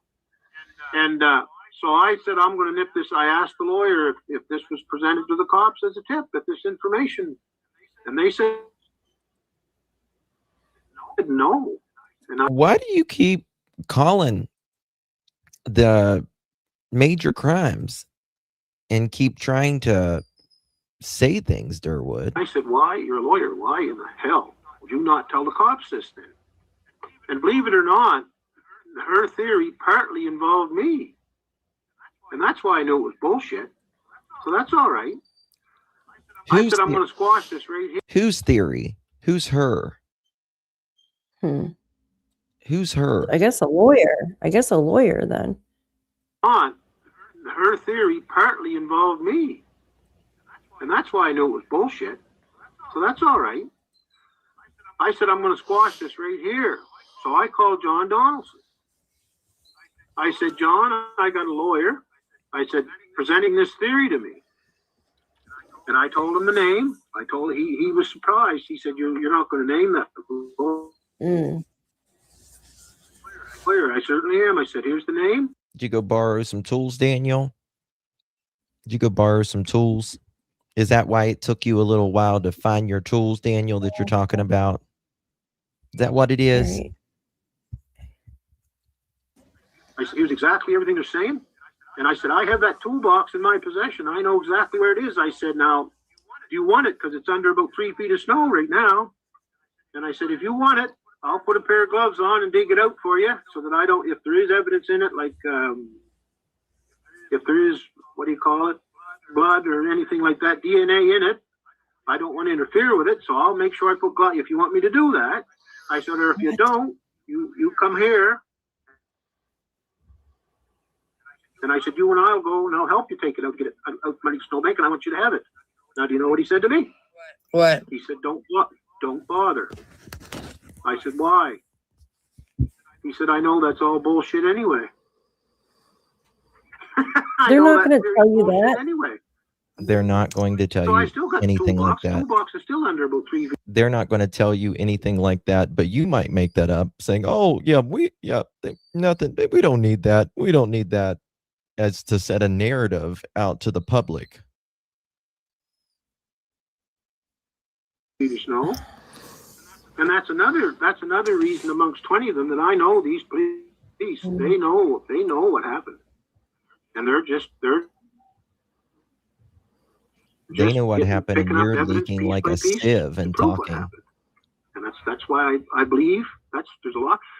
What I believe is just not from goddamn tarot cards or a psychic reading or anything like that. What I believe is built from personal experience, from people that have told me stuff that I've verified, cross-referenced with other people. Yeah. I'm not just... Listen, Durwood, you said you was 90% sure last time and you needed 10%. But I do believe now that this story that he's telling is a hell of a lot more relevant parts of this story than the first one, because there is pressure here. He is feeling some pressure. Not the first time. This is a total different story. Yeah, I don't know how I'm just a regular guy. What's that? Just a regular guy. I just don't know how an attorney would know this unless she was told by somebody. I don't believe But it's I an do- attorney. I believe he's making up that part. I believe there's just parts to his story right here that is interesting, like the tools and stuff like that. Maybe there's not an attorney or whatever, but Yeah. there is parts that he is talking about that is very interesting, like the vehicles, like the tools and stuff like that. Yeah, the tools I'm definitely skeptical of. All those stories about the tools. So you don't think the tools were his or Jordan's? I think someone borrowed tools from his son. That's what I mean. So I mean, it's got to be pertinent, some part of it then. Yeah, just my opinion. I do, and I think they were given back, and maybe were used for something. That's what I'm saying. That's what I'm saying. Whole thing is. Yeah, exactly. Yeah. So this story that he's saying parts of it now is a lot more pertinent than the first, bullshit that he gave when he came up here and went up on it's Sonny's and all that. Mm-hmm. I agree. But I believe what I believe, and I have strong reasons to believe what I believe, not just bullshit. Yep. And there's a massive misinformation. He's not speaking until Daniel. All this happened to Daniel. And I don't find that a coincidence at freaking all. Mm-mm. He's getting out a narrative out there to try to get ahead of certain things to make him look better, and for him and his son, in my opinion. Information campaign going on here from a few people, and that's my big question. The big question I want to ask yourself and your viewers, all of you, why would these people be saying so many false things? Why? Because you guys say them. Which people? There's a crew, and I know that we're very sure between the private investigators and lawyers, we're very sure who the core crew is. But there's a crew of up to half a dozen people, and they own a whole bunch of fake profiles. And I'll guarantee they're watching very closely right now, a whole bunch of them. What is he talking about? Since I started coming out with information, they've attacked me viciously with all lies and bullshit. I don't know who he's talking about. the only fake one with fake profiles is Daniel. Daniel and your crew and stuff. We come on here and say it with our face. Yeah. Buffoon.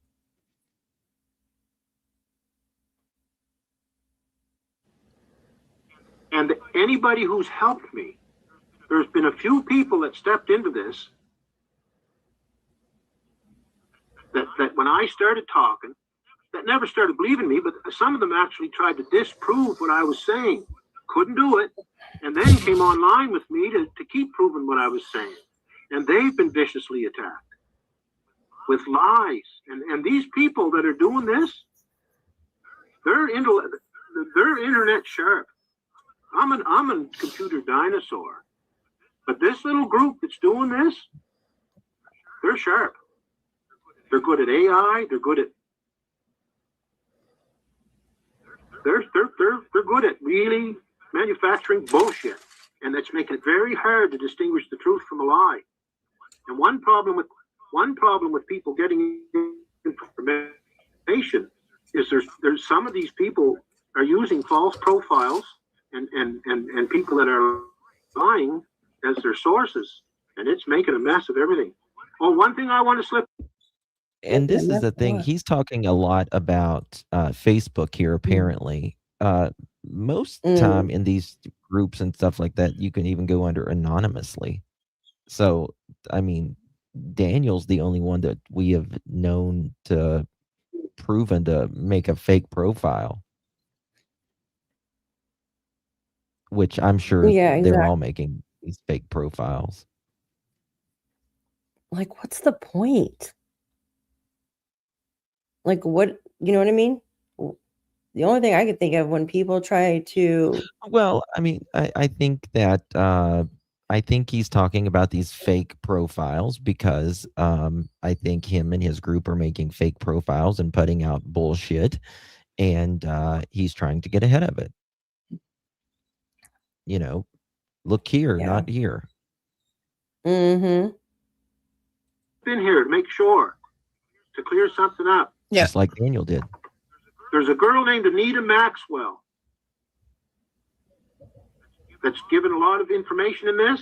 Yeah. And I want to tell you that she's telling the truth. I want to say right open, I thoroughly believe her and her husband are telling the truth. And they've been fed a bunch of bullshit and lies about me and my family, and we've been fed a bunch of crap about them. But I know it's not true, what we've been told about them. And I hope. And this is the thing. One thing I will, East Coast says, best believe they're all related to the RCMP. Well, you know what I'll say? Don't worry about it, because the RCMP, who knows the profiles those are, you know, RCMP knows who, trust me, they watch all of social media, all of it. They know who any fake profile is. They know Daniel's done fake profiles. They know all of that. So don't. Why are you worrying about it, Durwood? I wouldn't be worrying about someone else's fake profiles if I had nothing to do with it personally. Yeah, I wouldn't be worrying about freaking anything. I mean, other than, maybe step in and try to find the kids, right? If that's your goal and really want to just find out what happened to the kids, and that's what you're going to do. But you're not going to sit there and stick your neck out for people that you hardly know or haven't seen in 3 years. And definitely if you weren't there on the freaking property when the children went missing, you're not going to stick your neck out. Like, I'm sorry, but he still did it. I don't know you. They know that it's not true what they've been told about us. And I want you to know that she's given a lot of true evidence in this. East Coast definitely has a problem with the Mounties. I've noticed in chat. Very upset with the Mounties. I'm not upset with someone who's actively trying to find Jack and Lilly Sullivan and get through the lies that has been placed on this case of a 4 and a 6-year-old.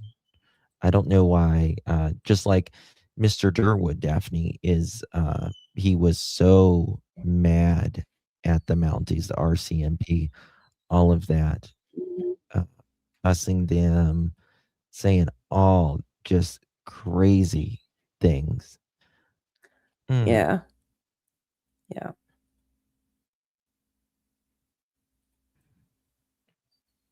The RCMP are paid by the you must have I thought by it the was. cartels. No, they're not. No, they're not. That Anita Maxwell is telling the truth. That's one thing I want to clear up right there. Because there's been some lies and crap get in between my family and her husband, and it's caused some problems. And I want them to know my true, that I believe them. I believe her. I believe her, and there's more people than me believe her. And she's helping this a lot.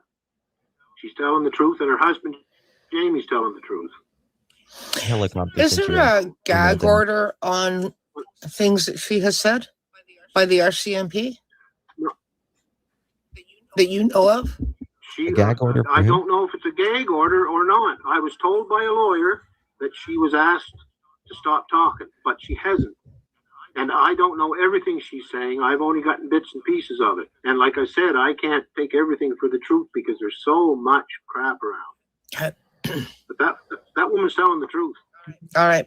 Now, a few months ago, this is another thing I wanted to ask you about, whether you know anything about this at all or not.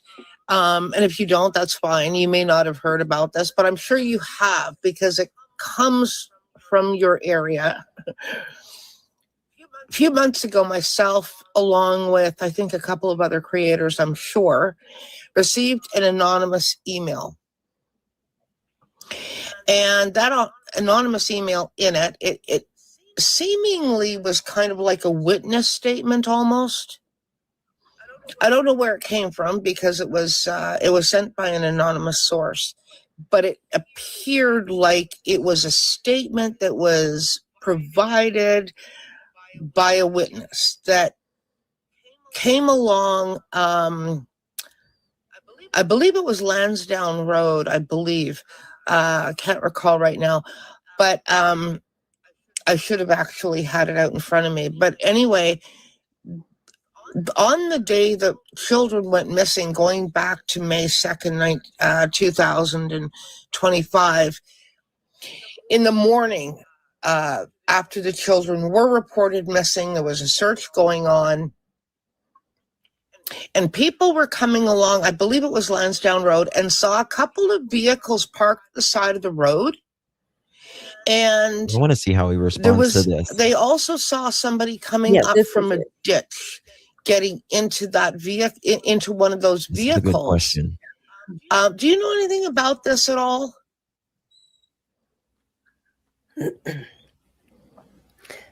Well, I don't like to make it appear like I know too much, but yeah, I'm going to restate to you what I was told about that, supposedly in confidence by a private investigator.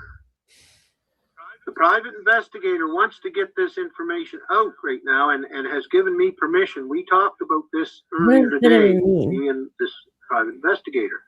They called me when they knew I was going to be talking to you. How convenient. What private investigator wants something out? What private investigator would talk to Durwood? Oh, I think I know. She went on DT's channel and said this, didn't she? I have no idea. Like, what's the point of letting this out? I want to see what he says about this because there's something. I don't know if he's talking. So weird. I think he's giving his own information, what he knows, and saying it's private investigators or whatever. And they have a problem with this. One piece of evidence that they've been trying to clear up and trying to find information about it, and they can't. So they asked me that if you mention this, to let it out. So this information that I'm about to tell you doesn't come from me. It comes from a report from a private investigator. And by the way, this private investigator has uncovered a lot a lot of. It's unbelievable. I don't know how they did it. They know more about me than I know about myself. But anyway, there's a report that there was 2 vehicles stopped on the side of the road. What time? What time was this, Darren? 10:40 in the morning on May 2nd. 10:40. And do you recall what road? Right on Lansdowne Road. Okay. Right on the main road. Okay, it was Lansdowne Road. Okay. And well, actually, I think it's Gerlach Road, but yeah, it's Gerlach Road. But anyway, that the vehicle, the front vehicle, there was a guy stopped because he recognized somebody that was in the vehicles. He was out fishing, and he just stopped beside the 2 vehicles because he recognized somebody in the second vehicle. The guy in the second vehicle was Alvin McKenzie. Alvin verified this with me. Is that Janie's brother, Mm-hmm. Alvin? Yeah. Boy, how convenient. How convenient. And he lives right around. Mhm. Yeah. How convenient that Janie's getting these calls. And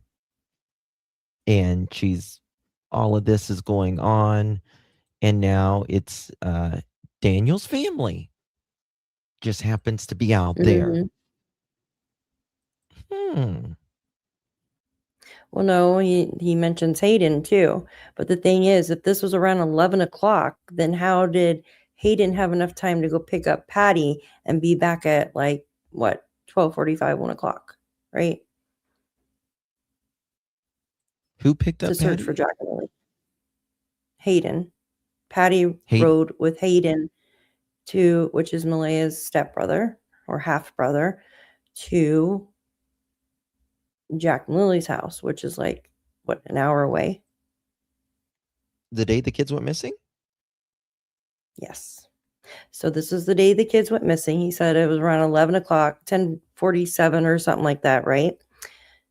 So if Hayden was out there, how did he have enough time to drive all the way back, right? And get Patty and then come all the way back in time to search for Jack and Lily? It just doesn't add up. Where is Belinda still in here? Belinda, how long does it take? For an hour, 45 minutes from Gerlach Road to Patty's house? Do you know? I think it's like 15 minutes to an hour. Yeah. 45 minutes. Thank you, Ashcast. So The people in the front vehicle. Sorry. It doesn't make sense. It just doesn't add up. I mean, yeah, you could if you're hauling ass, but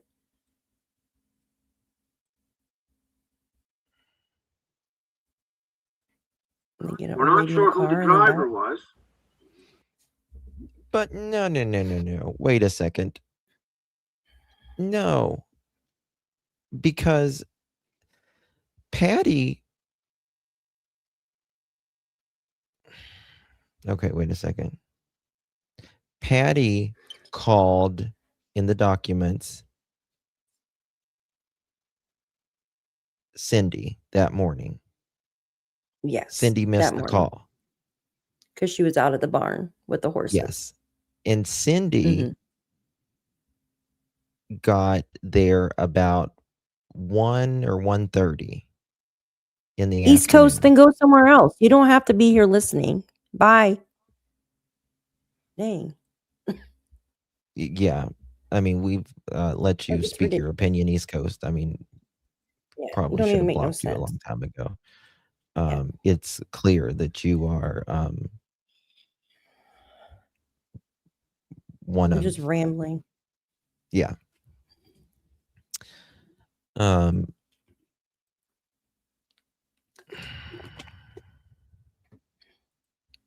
Yes, 45 minutes. Thank you. So think about that. So that morning, exactly. So Patty called Cindy, right? And this was around the 10 o'clock range. And Cindy missed the call. Hayden was the one that actually drove Patty to Lansdowne. She rode in the vehicle because he drove her home. Mm. Yeah, something's wrong here. Yeah, the timing doesn't there's a add lie up here. because There's a lie because here. they That's yeah. and where there's a lie, generally they don't want you to know something. So we need to tighten that one up. What time did they show up? It Was- was Yeah. like around 1 or 1:30 or something. Well, I know Cindy showed up at like 1 or 1:30. I know that because So I've and got the Patty text showed up at the messages. same time. Mm-hmm. I'm sorry, Robin.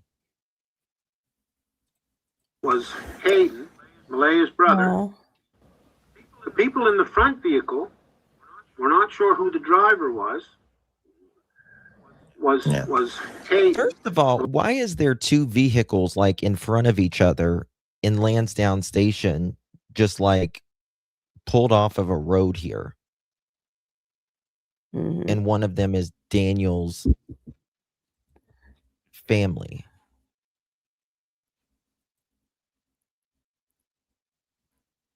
Yeah. That just doesn't make sense, Right. right? Mm-mm. Brother, and It the is. girl in the ditch that took The girl in the ditch?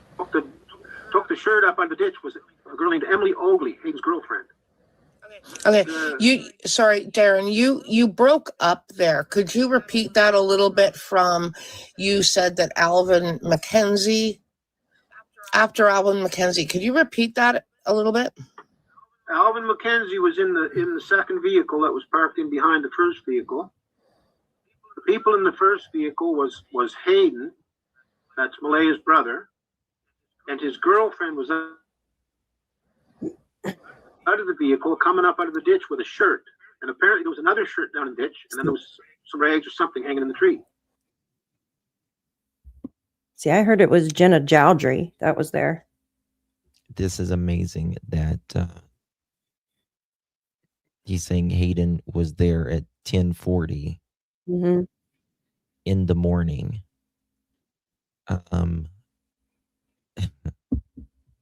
And not It's with just also stupid. his sister. He's down the road. The guy stopped because he recognized Alvin. The car they were driving was a maroon-colored car. And the private detective is fairly sure. Now remember, this is coming from the private detective. This is not my testimony. The person in the maroon-colored car that was driving it,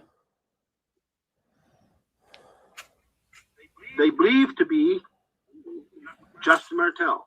Now, there was supposed to be no phone calls or anything during that time. So this is one of the suspicions that the private investigator had that I never had. It's totally independent of me believing there was more than one person. There was more than 3 people in the property that morning.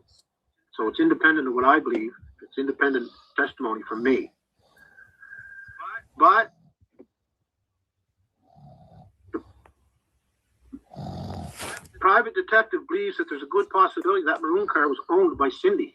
Cindy owned a maroon vehicle at that time. Oh, And then shut immediately the after fuck that- up. There's no way Cindy is going to do that. Not a fucking chance. I don't believe.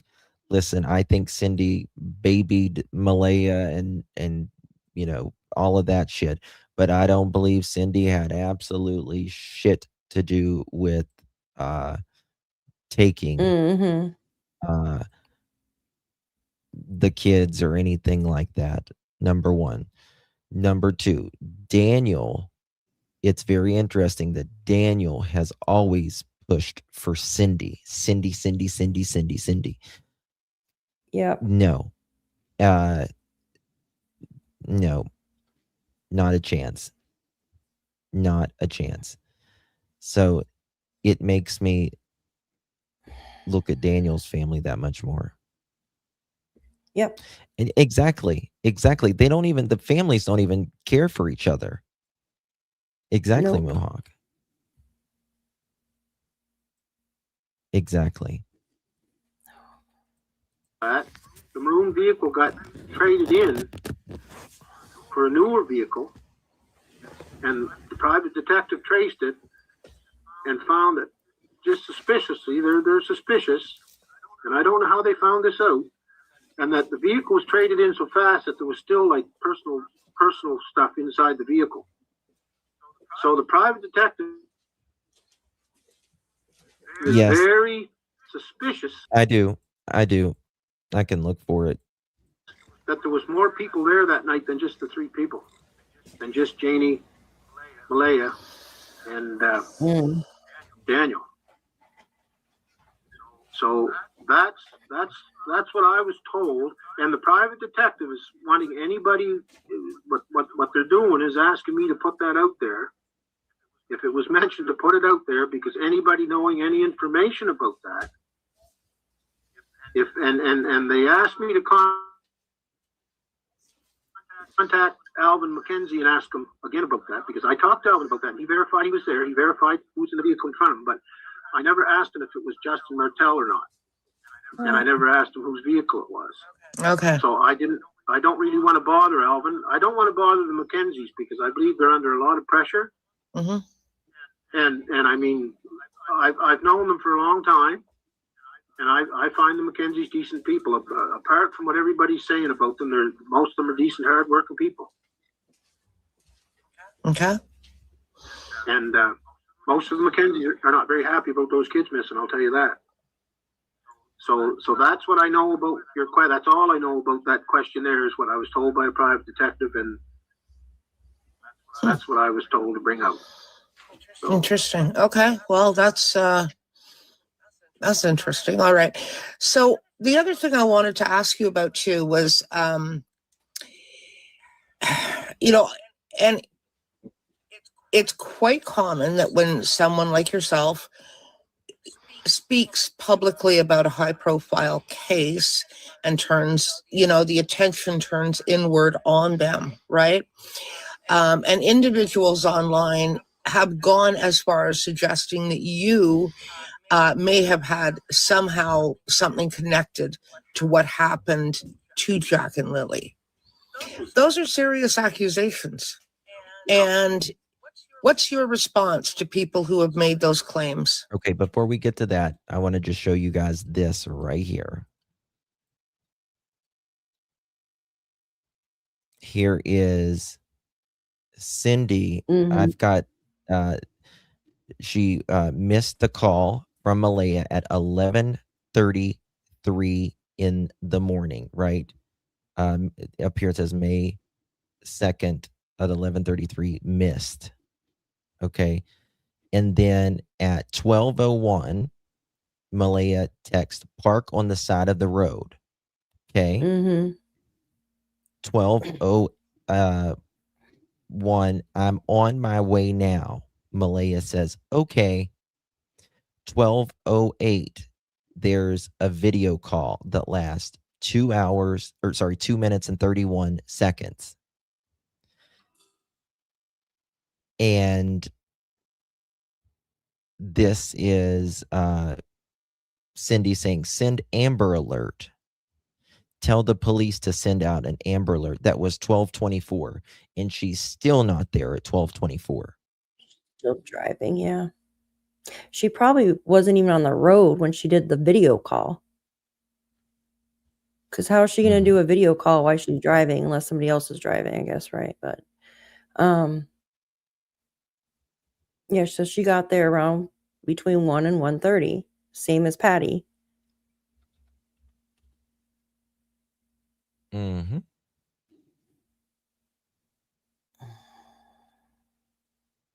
They all see neglect, House of Cards, tumble down. My freaking head hurts from Durwood.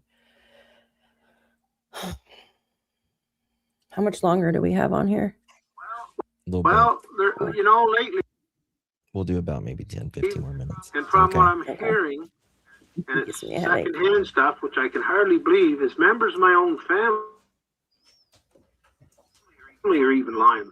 My family over in Truro, if what I'm hearing is accurate, I'm stunned. I don't understand it. I just don't understand it. And I'm not, and I'll tell you about Patty Allen. Patty, you will never. I've been told that Patty's even saying stuff that's wrong, and I don't believe it. But I will tell you this: I will never. I don't care what Patty Allen says about me, if it's true or not. No choice.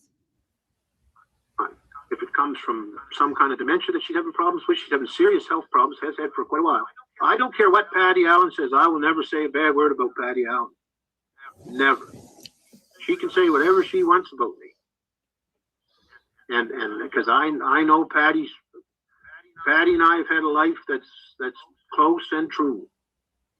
And Patty, I don't believe that Patty doesn't know what the hell's going on.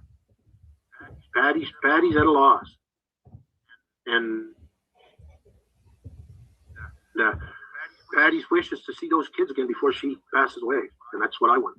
And it's as simple as that. Like, it's been made. Okay, here's I can tell you the bullshit that's been spread about me. I'm a drunk to start with. My red nose. I got a skin condition. It's called rosacea on my nose. Well, big fucking thrill. I'm not happy about it either. I haven't had a drink. I might have drank at Christmas parties, and I think I drank 20 beer in the last 3 or 4 years. So I'm the town drunk. I run a meth lab. Me and my son run a meth lab with Daniel Martell. Daniel sells it for me. Me and my son, we produce it. I'm a child killer. I buried the kids in the driveway in one of the potholes with a fucking excavator. I've heard it all. What the fuck? And you know what? Who would joke? I never realized there's so many goddamn idiots and liars in my life. And what that doesn't bother me, the idiots and liars that are just idiots. But what does bother me is, why are people close to Malaya and close to my family saying some stuff? That's what bothers me. Well, have you not? Why are you simping for Daniel's family? Daniel. Yeah. The ones with the math, right? Mm-hmm. Why? There's a cover-up going on here by people that are close to Malaya. And Daniel's the one that's, again, unrelated, but getting arrested for the stuff. Got it, Durwood. Got it. Yeah. And the one doing the drugs, and the one freaking, the one that's the abuses came from, allegedly, and all this stuff. Got it. You're so much sense, Durwood. And I wonder all the time. I think Daniel's sort of in on it. He's in on the cover-up. I think Daniel's even protecting Malaya to a point. I know after a certain point, Daniel told me the truth for months, and I checked him out hard. And that's why I come out and said no. And I don't believe the kid. They're not guilty of murder. I don't believe it. Because neither one of them has it in them to kill a kid, even as screwed up as they got. How do you know? But they're guilty of other things. How do you know? Drugs came in. I don't understand. How does he know for sure? When people are on drugs, they do the craziest shit. Like, how does he know? Yeah. Good question. I will never say someone directly unalive someone. Yeah.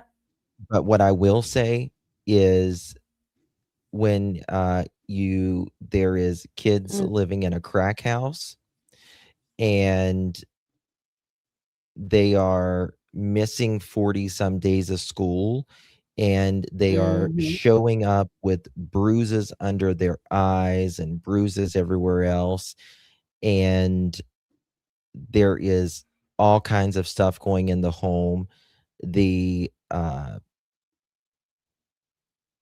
all this alleged fraud and everything else, when there is, and his own children said that he was abusive to Jack and Lilly. And we know that, in my opinion, at least, he's abusive to women based upon, even though he's innocent until proven guilty with what happened with Malaya, but what he is, I have shown you guys, happened to other exes as well. I think that speaks for itself. What someone is Mhm. capable of, in my opinion. But it's Malaya's people. Now, as much as I think Malaya has been terrible with speaking out about her kids and everything else, it wasn't Malaya's family or anyone that has ever been abusive or even accused of being abusive to Jack and Lily.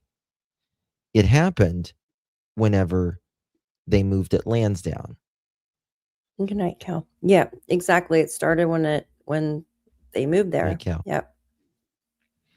So, but Daniel and Durwood and them, they blame it on Malaya's family.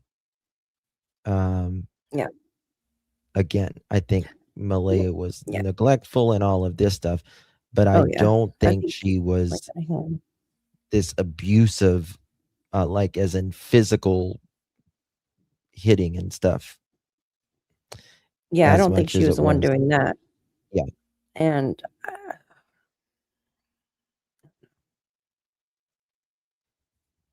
I mean, could have gotten so bad there that I don't know. Welcome. Into their home. They got fucking around with drugs.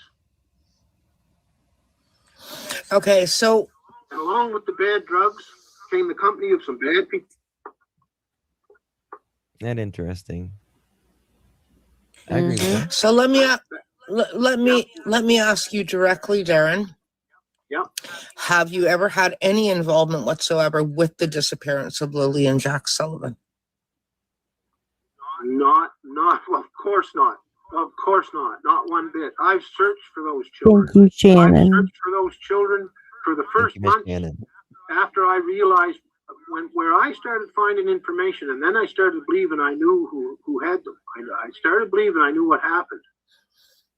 Right. I searched No, for no, those no, no, no, children. no. I searched. No, sir. You didn't believe. You said you knew what happened. You just Yeah. needed 10% more.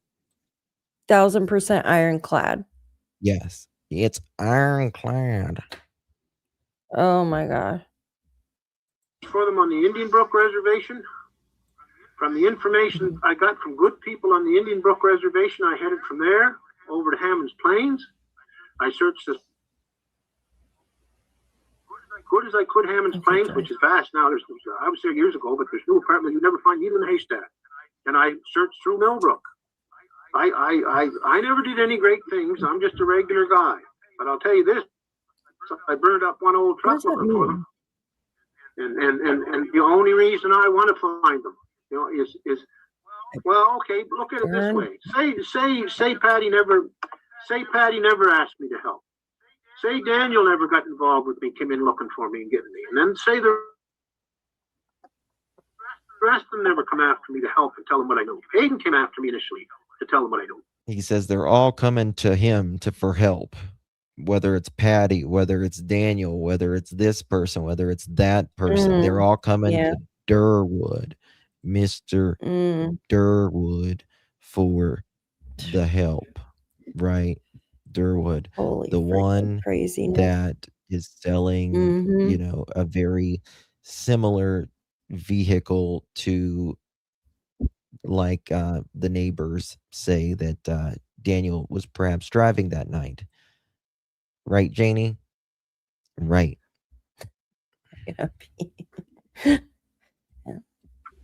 Say none of that happened. What the hell is wrong with me caring about little kids? Caring about the welfare of these What kids? the hell's wrong with you being a Last time I saw liar? these kids, they were sitting at Patty's table, happier than hell. Ice cream running down their face, eating like two little buggers, just eating. And they were having the time of their lives. And that's the last time I saw them, two little kids.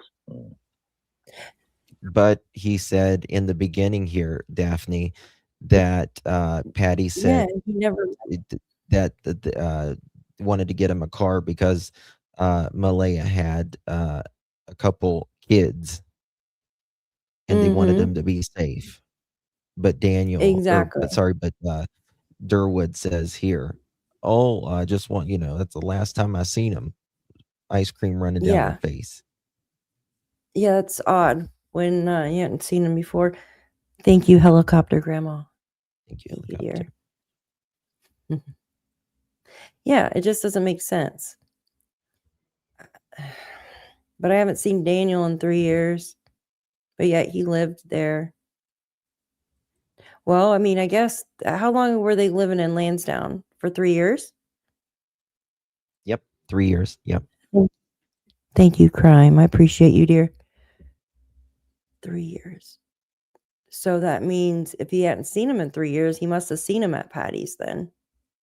Right? Because that's where they lived prior. 2023, 4, 5, 6. But he said he hadn't seen Daniel In 3 years, yeah. But if you, my God, I swear it's crazy. In years, yeah. At one point, he said years. I want Nuts. them alive, and I want to see them eating ice cream again, and I want Patty to be sitting there smiling. And Daniel Martell and Malay should never get their hands on another child as long as they live. That's exactly Daniel's not right, innocent. Daniel's not. They're not. They both passed lie detector tests when the questions directly were about murder. And Janie McKenzie gave them more shit about not taking good enough care, keeping good enough track of those kids. She gave Daniel a lot of shit over them not taking. So you're saying you believe that Janie was concerned that the kids were neglected because she was giving them shit that they weren't watching the kids good. And so she didn't do anything about it either. Good enough care. Those kids not watching. She never knew what the kids were eating or not eating. And what drives me really crazy about this is there's a lot of proof that these people were paying for drugs and weren't feeding those kids. And for that to happen, yeah, I take it personal. I take it personal with any kid. I take it personal with your kids. If your kids were hungry and I had a buck, I'd buy them a burger. I just give a shit, that's all. And I guess I'm guilty of that. Just out of curiosity, were you ever asked to take a I get pissed off over it. Were you ever asked to take a polygraph? No. Okay. No. RCMP. So why do you think that some people have made accusations against you? There's a very good question. I think the podcasters have made accusation against me because of this core group feeding them bullshit for subs and views. What core group? For a couple bucks. What core group? I don't understand. That's What where core I think group? a lot of it starts. There's a cover-up going on here. Can't even spell And the core cover-up is to cover up what Malaya Brooks Murray knows. See? Right. And nobody is going to stick up Murray for knows. somebody they don't. Come on, man. There we go. This Blame. you cannot convince me that Daniel and Durwood and Janie are in cahoots together at least some way, shape, or form. Something connects them. Yeah, because again, it's Malaya and Cindy. goodness. Malaya and Cindy. Malaya, Cindy. Malaya, Cindy. Cindy, Malaya. Cindy, Malaya. But yet the RCMP hasn't made an arrest or anything. So they know more than the RCMP. I don't know. Yep.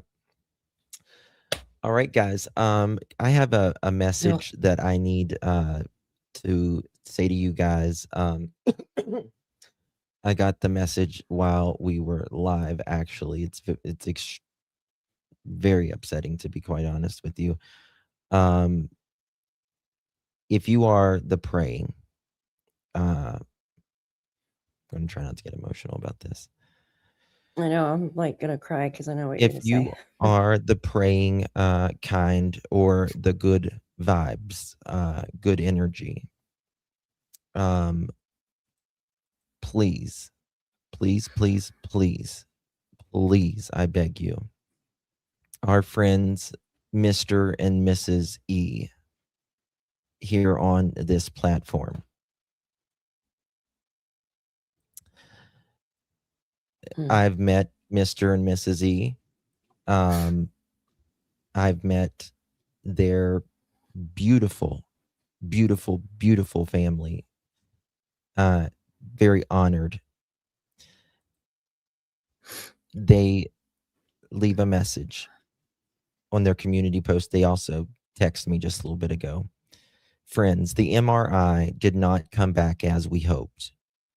The tumor is back. This is their son and has spread. I can't even read it. He's 17. He's just a baby.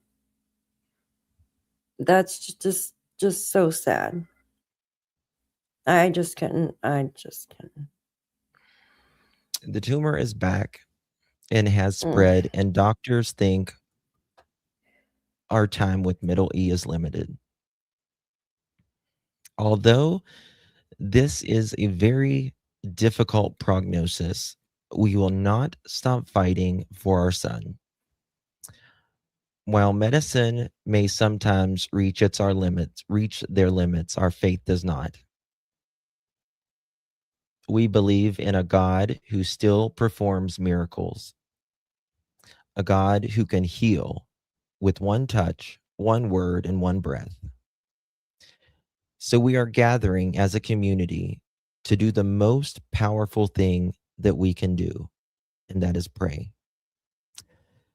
Please join us in concentrated prayer for God to perform a miracle and completely heal Middle E. We are asking for everyone to pray for Middle E at the same time. We will be praying together with our local friends and family on Monday, March 9th at 6 p.m. Central Standard Time. This will not be televised on our channel. We are asking that you pray at the same time wherever you are. Mm. Thank you for all who have continued to pray for our son. We appreciate you all so much. Love, Mr. and Mrs. E. Jesus looked at them and said, with man, this is impossible, but not with God. All things are possible. Mark 10:27. Mm.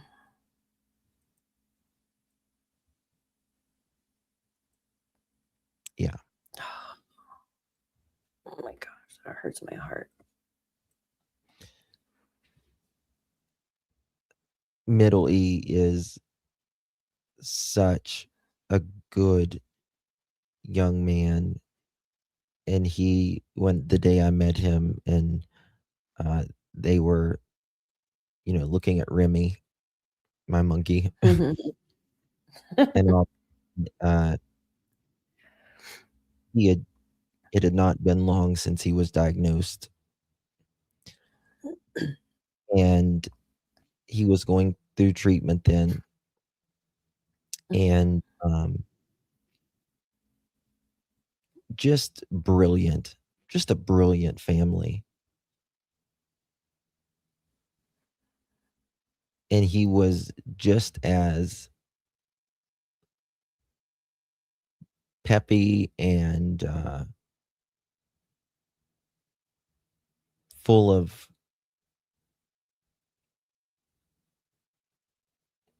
I don't know, just love and just the sweetest family you could honestly imagine.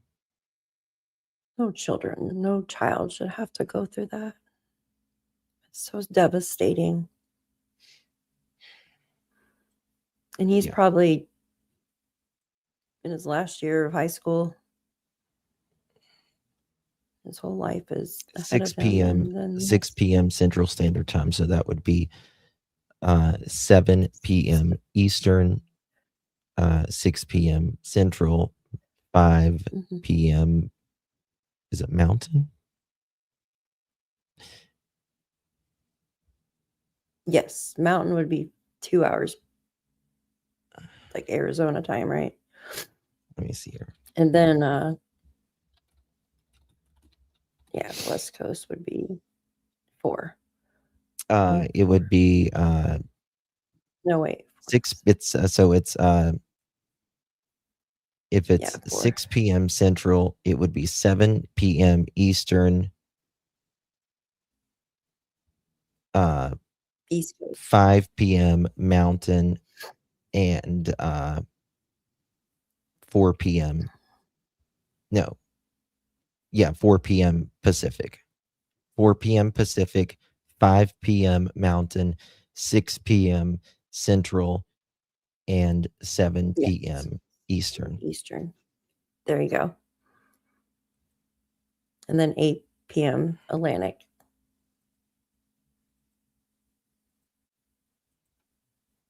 Yeah. I think that's what you say it. Um, Atlantic time, yeah.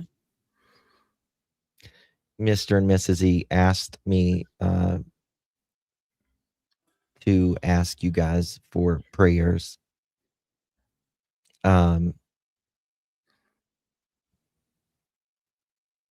They said that they are not giving up, but they are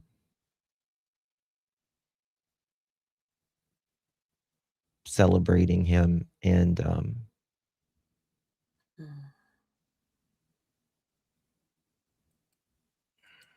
we're gonna pray for healing and some,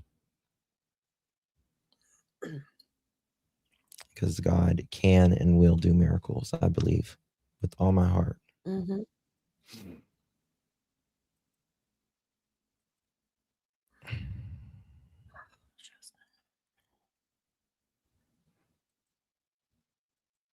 Yeah.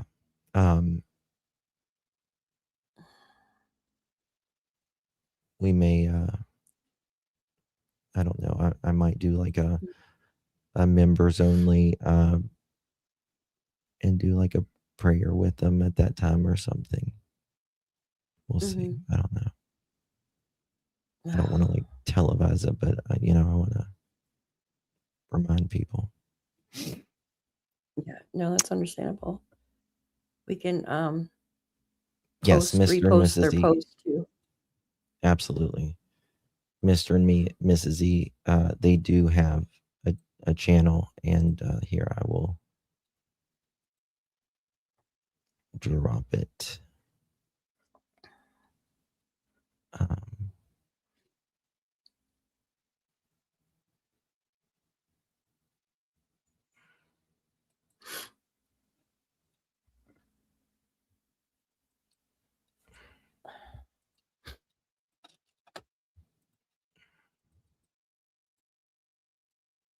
Mods, if y'all could drop Mr. and Mrs. E's channel as well. So, all right, guys. Yeah, Patriot. Yeah.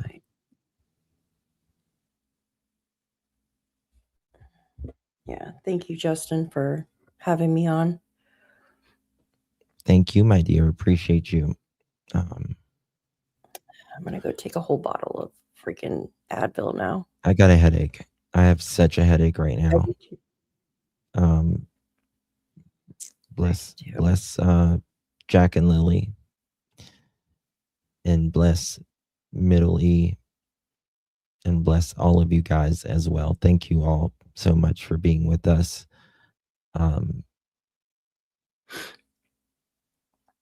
The E's are, I cannot tell you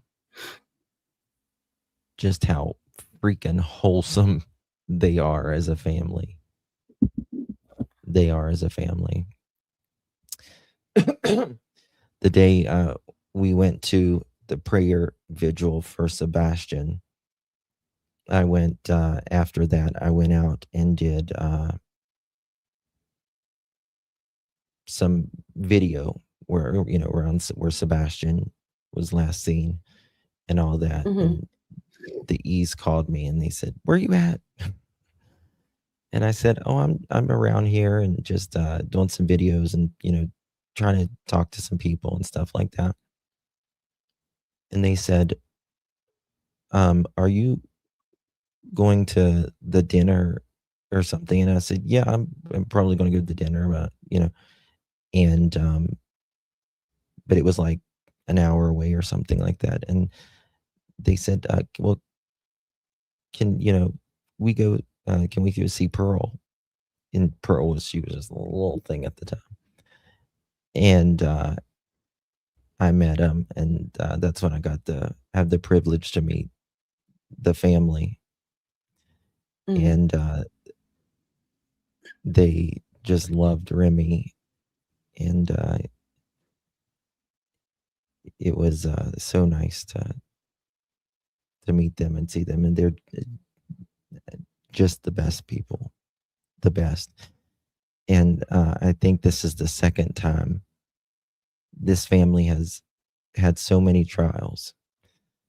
This is, I think, the second time Middle E has been through this, and they had another child that had cancer.